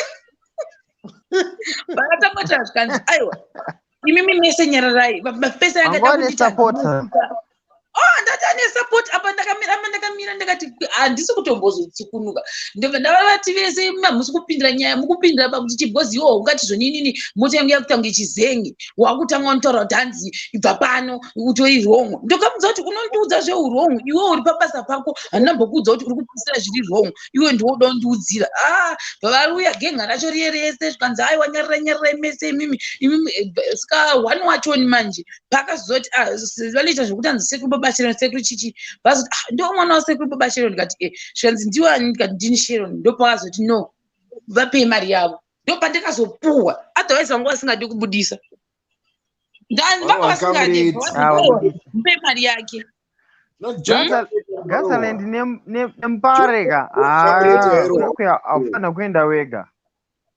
handisiri ndega inini takatoenda nevanhu vanotofamba ati taisafamba chakandovaza chekuti tasikafamba tasiri munzira tatikatoemira kure uko but uyu munhu waidhriva akadhakwa achidaiwo so achiita mazigzegi ndo zvaitika akadinamwa zvapanemupeta abva ndakarwadziwa ipapo bva zvazogadziriswa zvazvo zvinowanikwa mukufamba mheno but from that day ndakati handifunga kuti ndinoenda kana zvikanzi ndakunyatsogona kufamba ndega handifunga ndopinda magaza handifunga ndoenda kuMupare kana kusaidi kumarket square handizivi kana ndoda mutown ndichaenda nepi ndinobhunyungurwa kwese uko ndinovagona vanondirova aiwa but inzwaka zvaunofanira kutongoitaka kujairira maskiri iwayo because ukatadza kujairira maskiri iwayo ka unogara uchitya unofanira kugara wakatongojairira maskiri ekuMupare iwayo ndo anoita kuti ufambe zvakanaka mutauni kwagazarendi iwayo ukaita 2-3 kujairira nosimba then wozopinda mutauni manje unenge uri munhu ari right saka unofanira kutosimba manje ona pasi minoshara pepe haupapfure kuma 5-6 pane imwe kiu yakaipa trafficking zinaumira panozi pachiko naimi ndimunoziva kumataundi uko kusati kwekuaiglen panozi paaspindale aswindale yoyoyo aspindale handiti right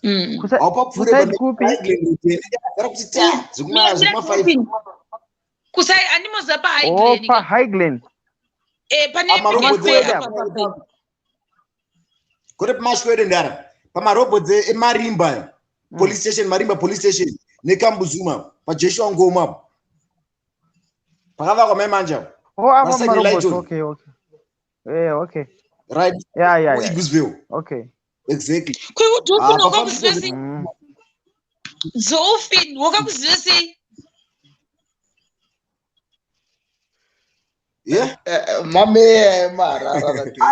Dolphin iwewe wakaziva sei side zvese zvekuti marobhoti ichii Dolphin unogara kupi kana uri kuHarare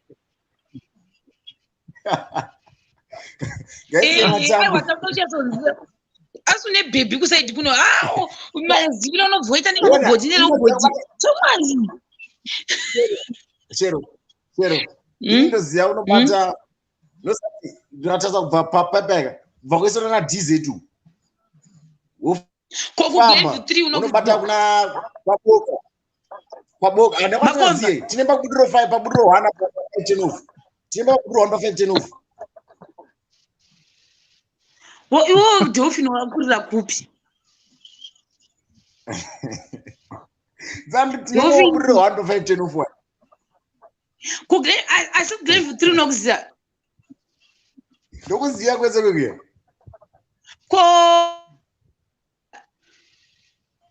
kwamunyarari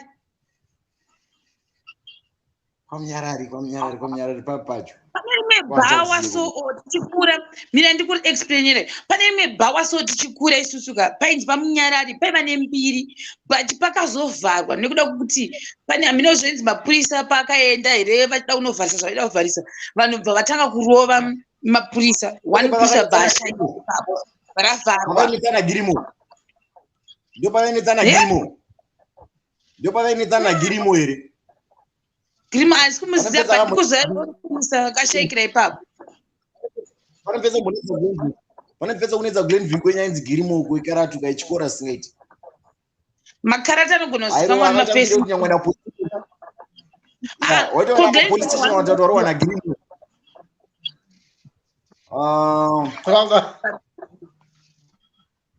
ona kwamakomba nokuziva chero urona kuti kwese paarea 8 pese pamasofa apo unokuziva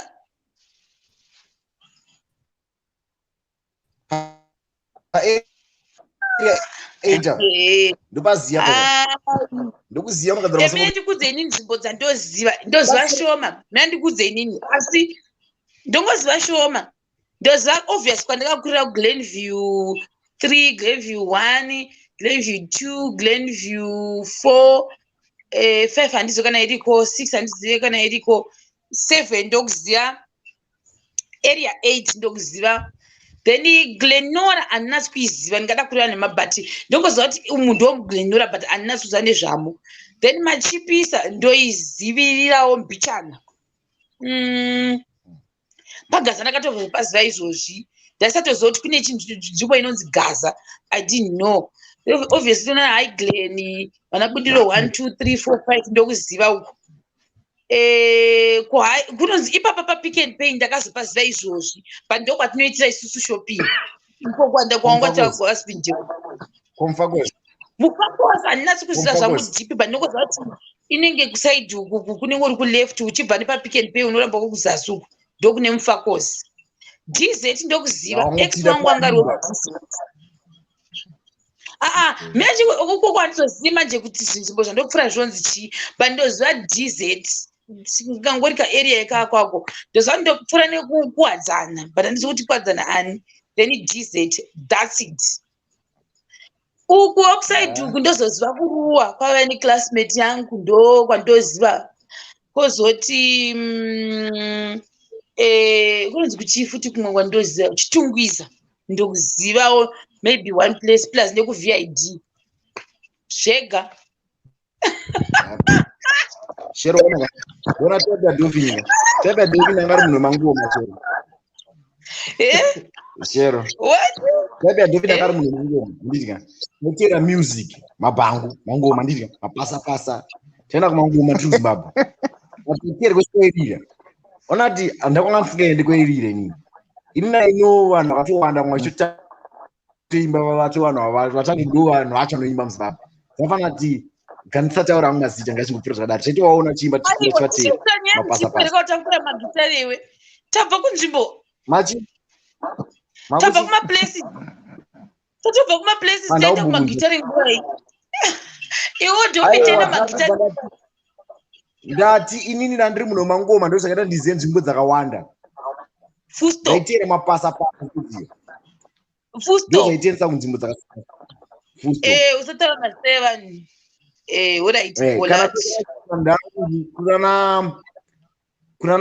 kuna nauyu unonzi kusati kuna nachcp2 ndokuziya kweso kuna siko kwandakamboenda uku last time pandakabva iko ndienda kuna mudhara wangu unonzi handatokanganwa zvangu ndane nguo zvangu mina dolphin pane kwandoda kuenda ndinongokunzwa nembiri paintaneti borodhobrook handitombo kuzi kwakaita sei ndoda kumbokuona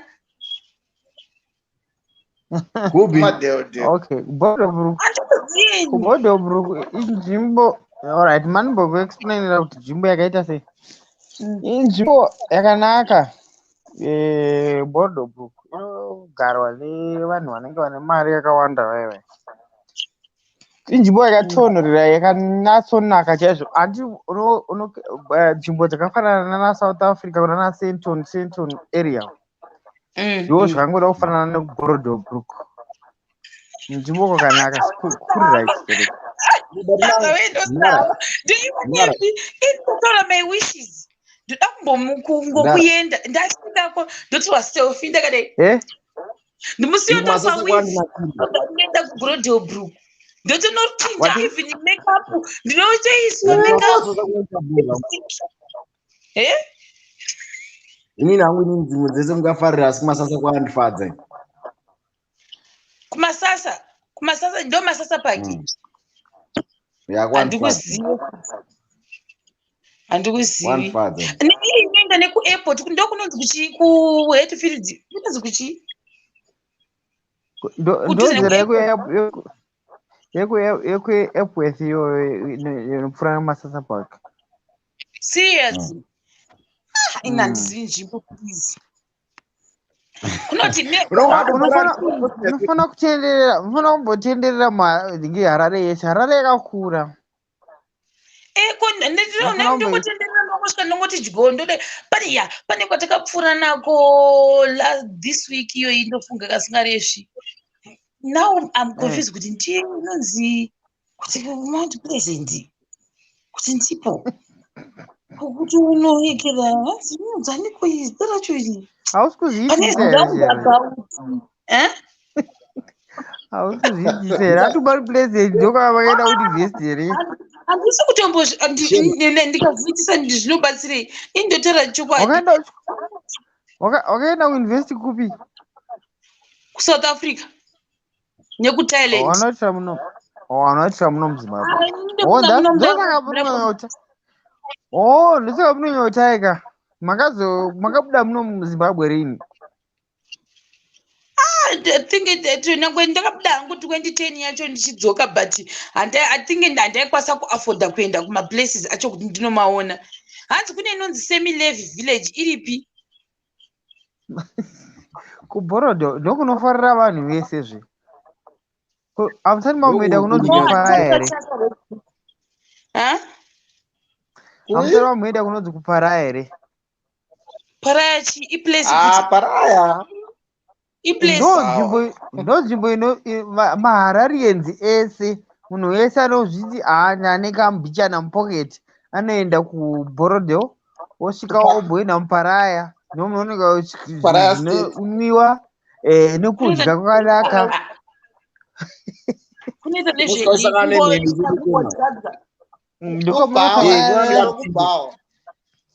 Ndoko munenge muchisangana nawiki neikoko vachidya ma10,000 mabhizi. Mbutiloidi nzotara mazita evanhu pano muda kuzoti hanzi chiro ndakanditi aizobuderi yenyu inoconvertwa itwa yangu munozondimirirai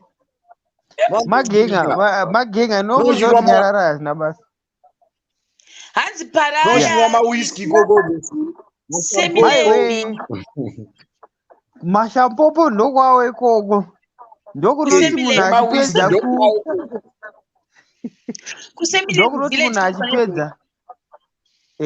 ndokunoti munhu achipedza kunwa achipedza kufara bhiri rake rinenge riri $3,800 obva abhadhara ari 1 obva aenda. Rina chidhura doro Shema usashokwe. Masinge kwanika chidhura. Zvinoitika manje ndinoziva kuside gwagwa zvinoitika ndezvekuti vanhu vaye vanoenda ikoko handisika vane shamwari dzakawanda dzinongoziva kuti musi weSaturday kana kuti musi weFriday tiri kufanira kuenda kunosangana kuParaya. Saka tenge vanhu vacho vanenge vakawanda zvokuti unogona mafriends anouya neimwe friend mumwe friend anouya neimwe friend saka unongotenga uchingotengera vanhu vacho vese wozongobhadharako. Hakuna vanhu vakaomera in Zimbabwe. Ko kuZimbabwe uchabudika here mazuva ano? Zimbabwe ndo yanyika yekuendazve. Ukaenda uko chero unodzoka une stress. Chero. Hanzi kune kumandara handikuzive futi. Hanzi there is Westgate. Apo ndio ndanoda kuti kuna 5 Avenue ndoku Avondale iko zvakasiyana. Ku Ivondo ndo Magundi Road. You know, Vangman Pleasant. Wow. Strata Avenue iri kupi? Strata Avenue ndo pamebbrain up. Uchibva pa Ivondo wobva waenda pa Strata Avenue. Anzapinde zvapungu. Asi ndote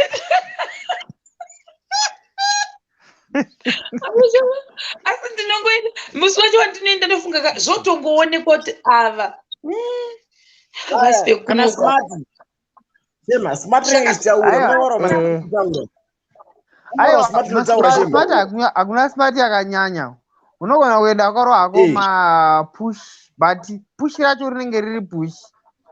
rinenge richitaura smart inotaura kudhura price inotaura so unajeka ikoko kunyanya kunenge chidhura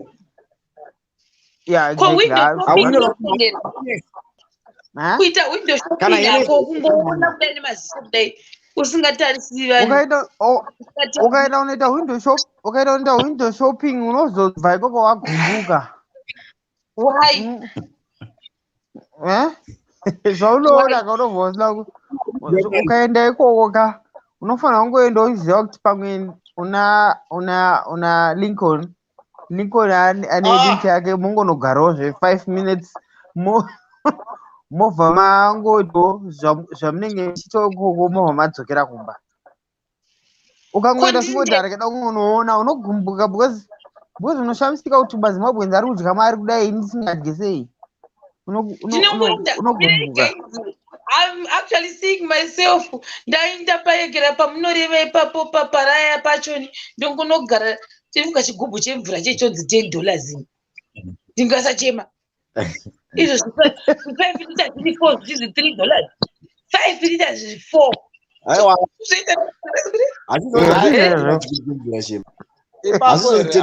kana uri ikoko apa tinongoisa ka $100 mumwe unokaisa ka 100 zvinobuda yekuti ndingodi tipunga totonga mari yangu ipapo chibhodhoro unongosvikawoka vanotengesa mavheji pazhe unotengeswa izvi mavheji anotengeswa yes but mavheji anenge achitengeswa mavheji autaura ndehapa akasungwa ekusunga epanza ira kana kuti akabikwa ekusunga kunzi ndangokutonisha ikoko ukangoenda kwakadara hazvibude hakuna izvozvo hazviwanike ikoko uko kunodyiwa joy ndekwejoy unenge watoenda ziva kuti apa takunodya mari. Ndakamboendako rimwe zuva ndine mumwe sekuru wangu ndaingoperekedzawo sekuru wangu ikoko tangonzi ngatingopfuure neapa tongoona vanhu 2 tobva tangodzokera uko tobva tangoenda takabva tasvika vachangonzi aiwa ichingogarai apa chimbonwai. Unoziva takamwa bhodhoro rese reJohn Walker riya tiri 2 akapera. Takasvika zvokuma 8 takazobva kuma 1 apo nasina kana senti sina kana tse but bhodhoro takarowa hanzi kunotengeswa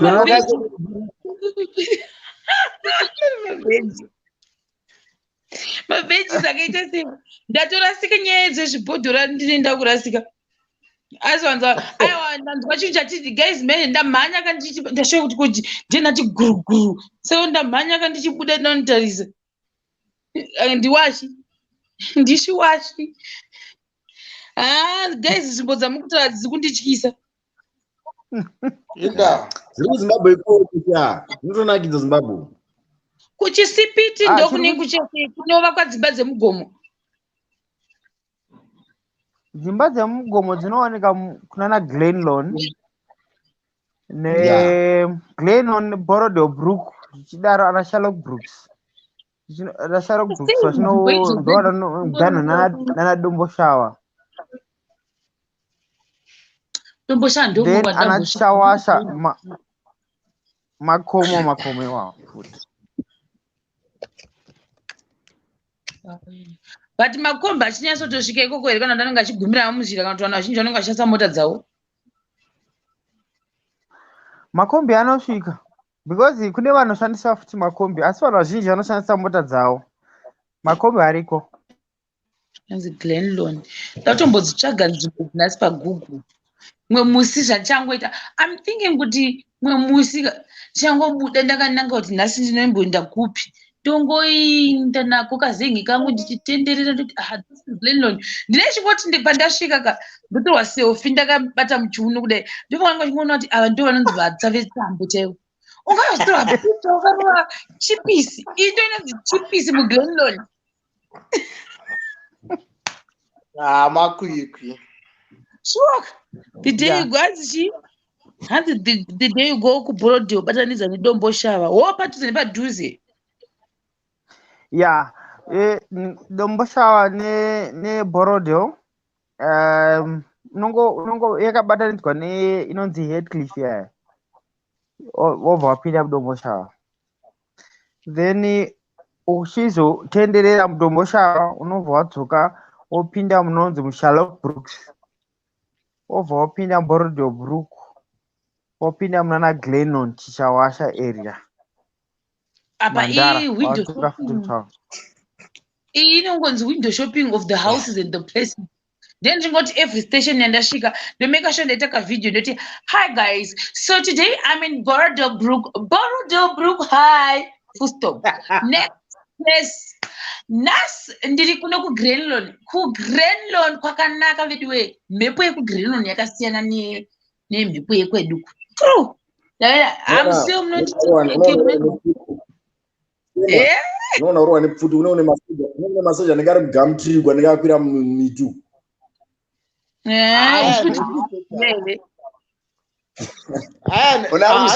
Haufana kumira pamberi peState House.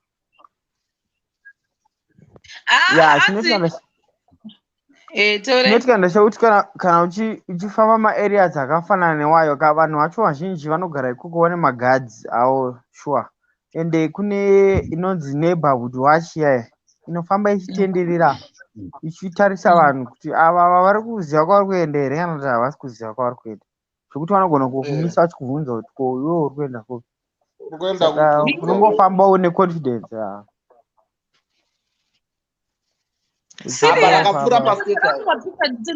Handitenderwi kutora picture. Aiwa unobvumirwa. As long as uchina umira pamberi peState House chete hapana problem.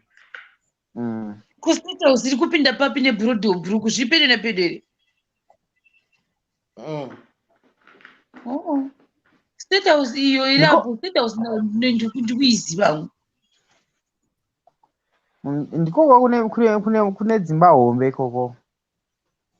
Uko ndakambokudarika nako ndikambomiswa pandaimbotsaga basa rehomemaid ndikachekerera nepakati pekera ndikamboita story time yangu. Waikangamwa here ngirikini Lincoln waikangamwa here kana kuti pamwe kwasati wakundifolowa yandaiti ndaitsvaga basa rehomemaid ndikasvika pana kuMarket Square ndine 50 cents yangu kana kuti zvimakoini zvangu 2 ndochifamba from Market Square ndakananga ndichinobuda nekuState House.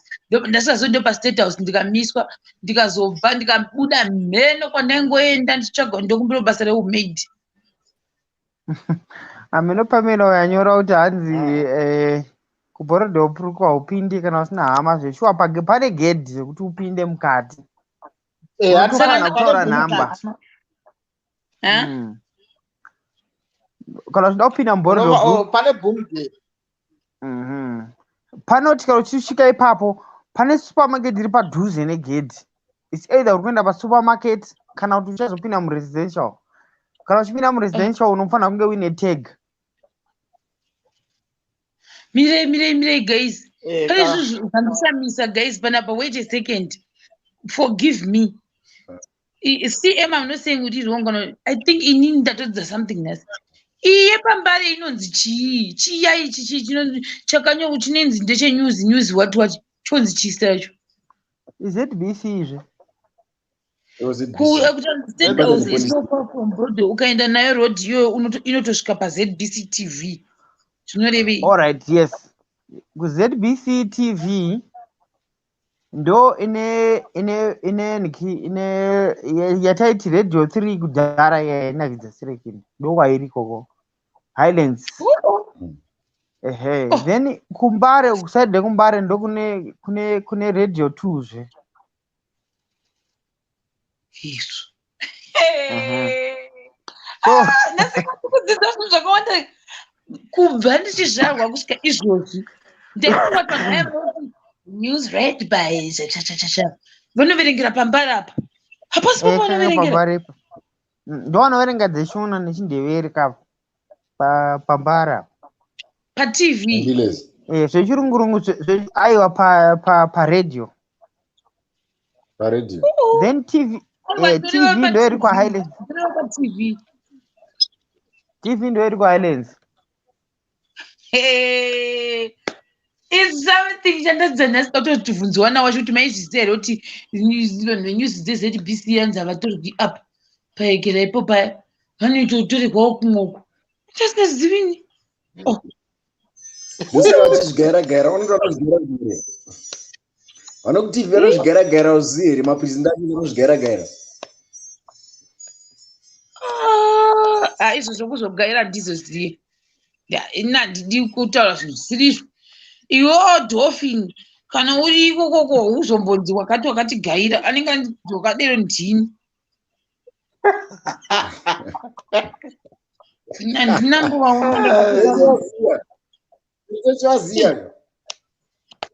Ndizvizive izvozvo. Aiwa zvechuwa handidi kureva nhema. All this time ndaifunga kuti masita what FM vese actually zvese zvatinoona patv nezvatohwa paradio zvoitirwa up pachecha chichochocho ndamenononzi racho ipapo asi kumbari pachinoenda kumbari ichi taifunga ndo pazvinoitwa zvese. I actually didn't know kuti kumadheudheu kunotori futi nedzimwe station dzinoitwa zvenyuzi. Haya, ingadasindadzidza. Constance, zviri sei? Hey, Kanjan, Sherori right here. Hi, Dolphin, Lloyd, Links, Mese. How are you guys? Tiripo. What is it? Aiwa mushe. Yeah, Shero ZBC inini andinoziva iri kuBorodale. My father ukagugla Ramios Musasa.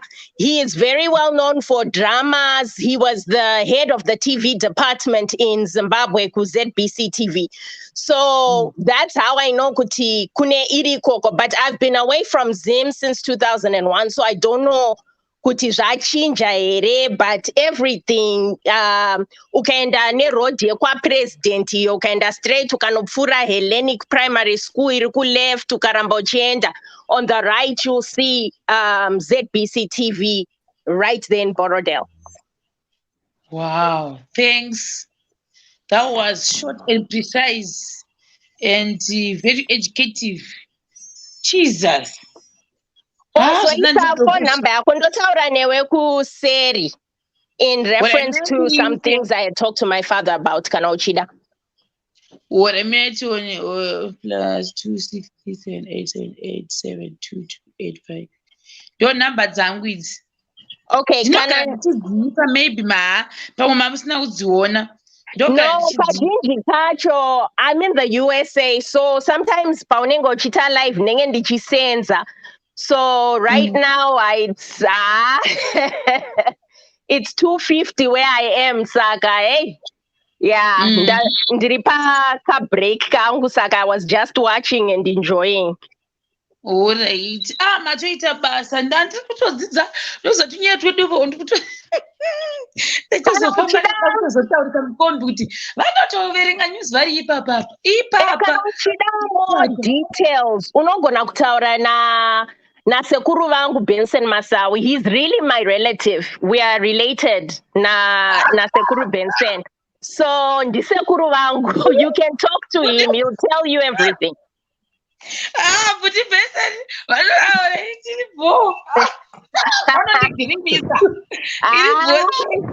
he's a funny guy. He's a good guy. Really, really good guy. Yeah, never my aunt. I love her so much. I know they're watching. I love you guys a lot. Okay, bye. Bye. Thank you. You're welcome. Bye. Alright. Aziteka zvangu. And apa ndauda kuzoita ndichiendawo live yedu guys. At least ndadzidza kuti ZBC news dzinoverengerwa kupi. Usiku uno anzi usiku unotoona malights. Sister Mona Lisa Mapika. She say, God, long time. How is Australia? I don't know, it's been long. Guys, like I think kuna kuza 12:51. Kuna kuza kuma 3 AM. Lincoln, why Coco? What time is it? Kuma 3 AM.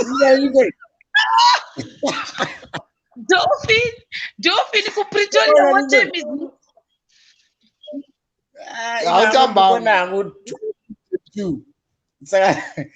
Ku Port Elizabeth tiri pa 12:52 saka ndikuza Lincoln akamira sei. Dolphin uri ku Port Elizabeth kupi? Ndiri mu Port Elizabeth mtown. Oh, ndandiri ku PE not so long ago. Zvarini? Mswemandi. Kupi kwacho? Ndandiri ku Anzi urwara road inobuda ichenda fanira wakwenda ku Cape Town. Cape Town, yeah. Pane bay, inonzi chiko bay here. Then there is a village iri kubva. Right, ku Rowan Park. Yeah, papa unopfura nepaka bridge pane mapurisa anonetsa mamwe so. Yeah, ku Rowan Park. Uri paside yeah, Bay West. Ndandiri kuma village angari koko. For almost 2 days. Hapo. Oh. Ada one phone ramodo yakadatika kunana yakadatika tokuona datika not Bay West don't know yacho kaino tunzi notoni. Ndodzoka not so long ago. Ndakubata kana ndaku. Hey, iwo lingo ndo yauningo nani. Ndombo kwenso biashaki. Wanze Lincoln. Ndombo kwenso biashaki takusema boy kuno kanopisa manje. Ndombo kwenso biashaki na finesse. Akuna imwe yandakaenda iri kulokishini hanzi kunonzi kuiko Central. Kunonzi kuiko. Hayi unonga kuti unge uri kwenda mulocation so. Kunonzi chiko iri kunitiza. Kunoitwa Braai so. Oh, kanisa kunonzi kuma industry side so. Pakapendwa ne yellow so. Exactly. Ndakakanwa stara pa panogochwa big time panozikana nomumbiri gochwe papo. Tiyango ndomereka chekunokiyo. Ndoka apa pazindoga bazi pambereki. Ukauya this time manija. Ukauya this time ndokuita unonzi. Ndokuita biasha. Mira, Jero, uri kuya rini ku South? But my boys man vokutaurira chinhu one. I think mukaita muchidzoka kuno kuZimbabwe ka zvinhu zviri kufaya kunoku. Nandriko ngandavane finance moms one. Kuno kuZimbabwe kwakutanga kutapira manje boys. Ini ndakambogara kunana. Ndakambogara kuSouth Africa. Aiwa antikanga tasangana so topanana toudzana zvekuita. Tiri vanhu tese tofanira kuudzana because tikasangana tofanira kungofara. Ndikakukumbira kuti ndipo 50 unondipa chichi chingodadara. Andika. Saka kuno manje handiti munoona vanhu vanobva kuna China. Vari kubva all the way from China vachiuya vachigara muno munyika munomu. Vachibuda vaine mari kudai. Saka kuno kutofanira kudzidza zvinofanira kuitwa kuno. Mozachi Mkomaloid. Yeah. If I'm to tell you that I've only been away in Zimbabwe for over 2017. Otherwise, the rest of my life I was in Zimbabwe. Sure. Nrugudza. But mana blaza ine chinhu chananga kuno Zimbabwe ni. Chanacho gandi kuno dzura Zimbabwe ndakatiitawo. Mvura yandakanwa paboda nditika. Ndo mvura ndainwa ku Harare. Mapurified mvura dzekutenga dzidzi. Mvura dzakagadzirwa dzekutenga dzidzi. Ndaona wakutenga mshini unotita mari Zimbabwe wagadzira mvura. Ina utodhure mshini wacho. Iko ku South Africa. Kana muchinge muri kunze tengai zvinhu zvekushandisa kunoku zvinodiwa kunoku. Aiwa, but the thing is, zvinoenderana noti iwo trade yako yaunoita.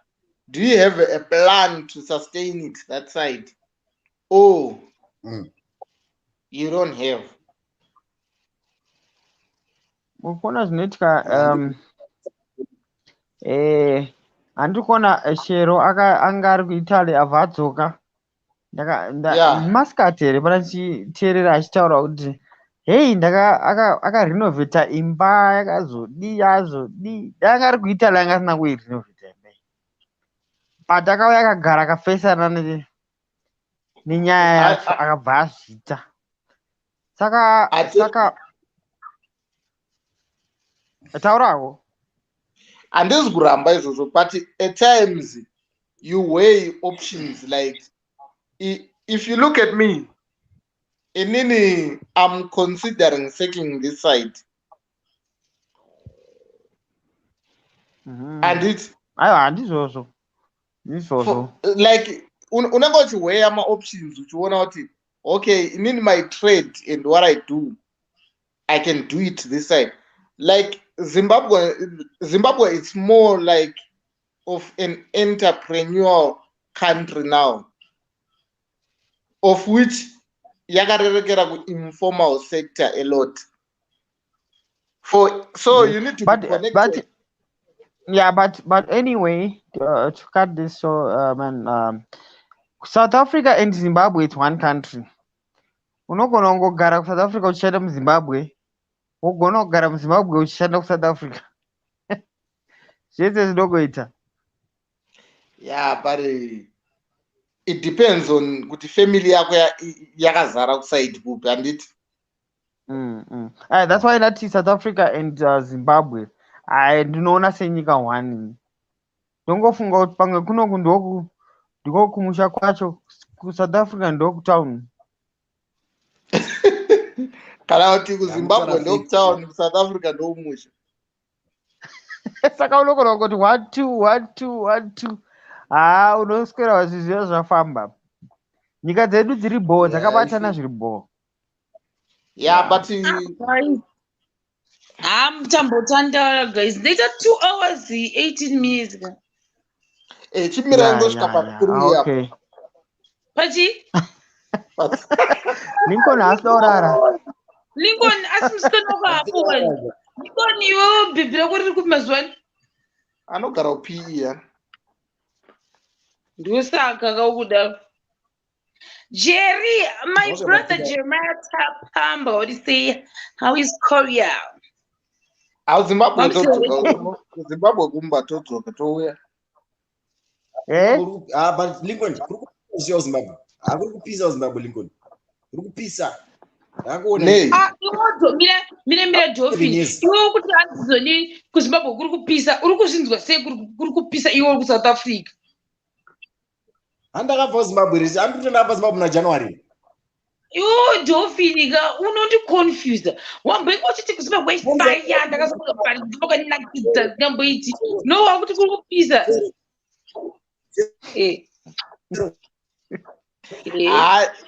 Uri kuona Dolphin ukataura ukataura nezvenzvimbo dzinopisa ka at times ndogona kupedza kana 4-5 days ndiri kuLimpopo nzvimbo inopisa yeye ese nikupisa kwezuva here kana kupisa kwekutambudzika kunakidza kupisa kwati kuri kufaya Lingoni Limpopo unoziva Limpopo bobo kuLimpopo kuna makati chete ndianofadza vanhu ikoko no that's why you get it wrong ndo kune pressure rese manje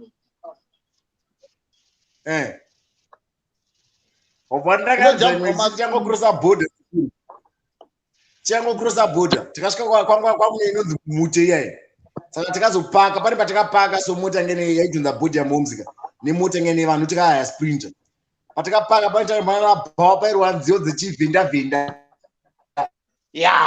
haiwe pambakaipa sekuru panopiswa chemere vana momzi angu gatishwa irimo chipiswa jaivi kaitanga growth points of like shamwari iwe changobuda muborder so mangani mawani wakaipa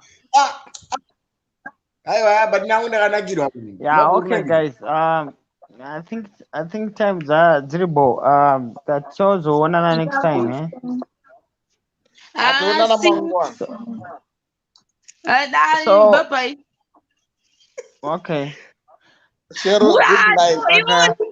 nadolphin chinde munopedzerana nyaya dzekuLimpopo mangwana kusongo kuLimpopo pamwe hatikuzivi zoti tinoikira mamutandechira Lincoln paLimpopo apo handei kuLimpopo muzopedzerana kuseri hanzi mafuni mazeLimpopo vanhu havazoda urara vanhu ndochokwadi inini aiwa it's not like zvangu ndinoira izvo live yangu yareba iwe Lincoln iwe unotumira data here angatanga ipapo unotumira data here idata kei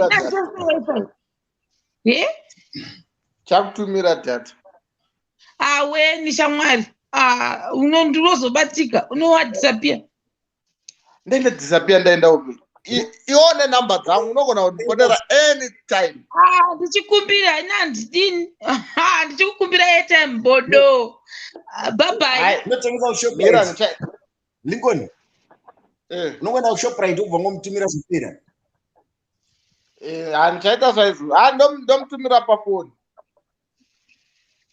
but babai bye alright good night ndakuenda guys see you ndakuenda guys good night tionana mangwana bye kundeite sei futi apa